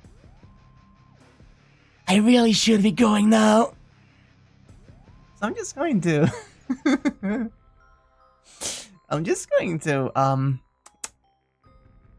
get the music going for the ending and leave. He just overruns Blanca. Ah. You killed so many of them in your friend's room. Your friend's room is a place of no honor. No esteemed deed is held in there. The danger is as present in your time as it was in ours, and eliminate, erase, burn it down. That, listen, your friend's room, if it has that many roaches, it needs to look like Fujiki 10 years ago, like by the end of the week. We're paid for it? I don't think any amount of money could make me deal with a cockroach. Like, you could say, like, go into a room and kill a cockroach and I will pay you $1 million, and I don't think I could do it. I physically do not think I could do it. They could survive the radiation. God. But for real, thank you all so much for being here. Fucking Goldie. Showing up unexpectedly. Fucking mongrels! I actually love voicing that man. I love voicing him in Samurai Remnant. That's why I love voicing him in Stay Night too. There's something fun about doing the boisterous voice and saying mongrels. But I will be leaving now, and thank you all so much. You weren't expecting Caster even, haha, fair? I'm here now. Wait, there's a new villain here? Don't care, dead.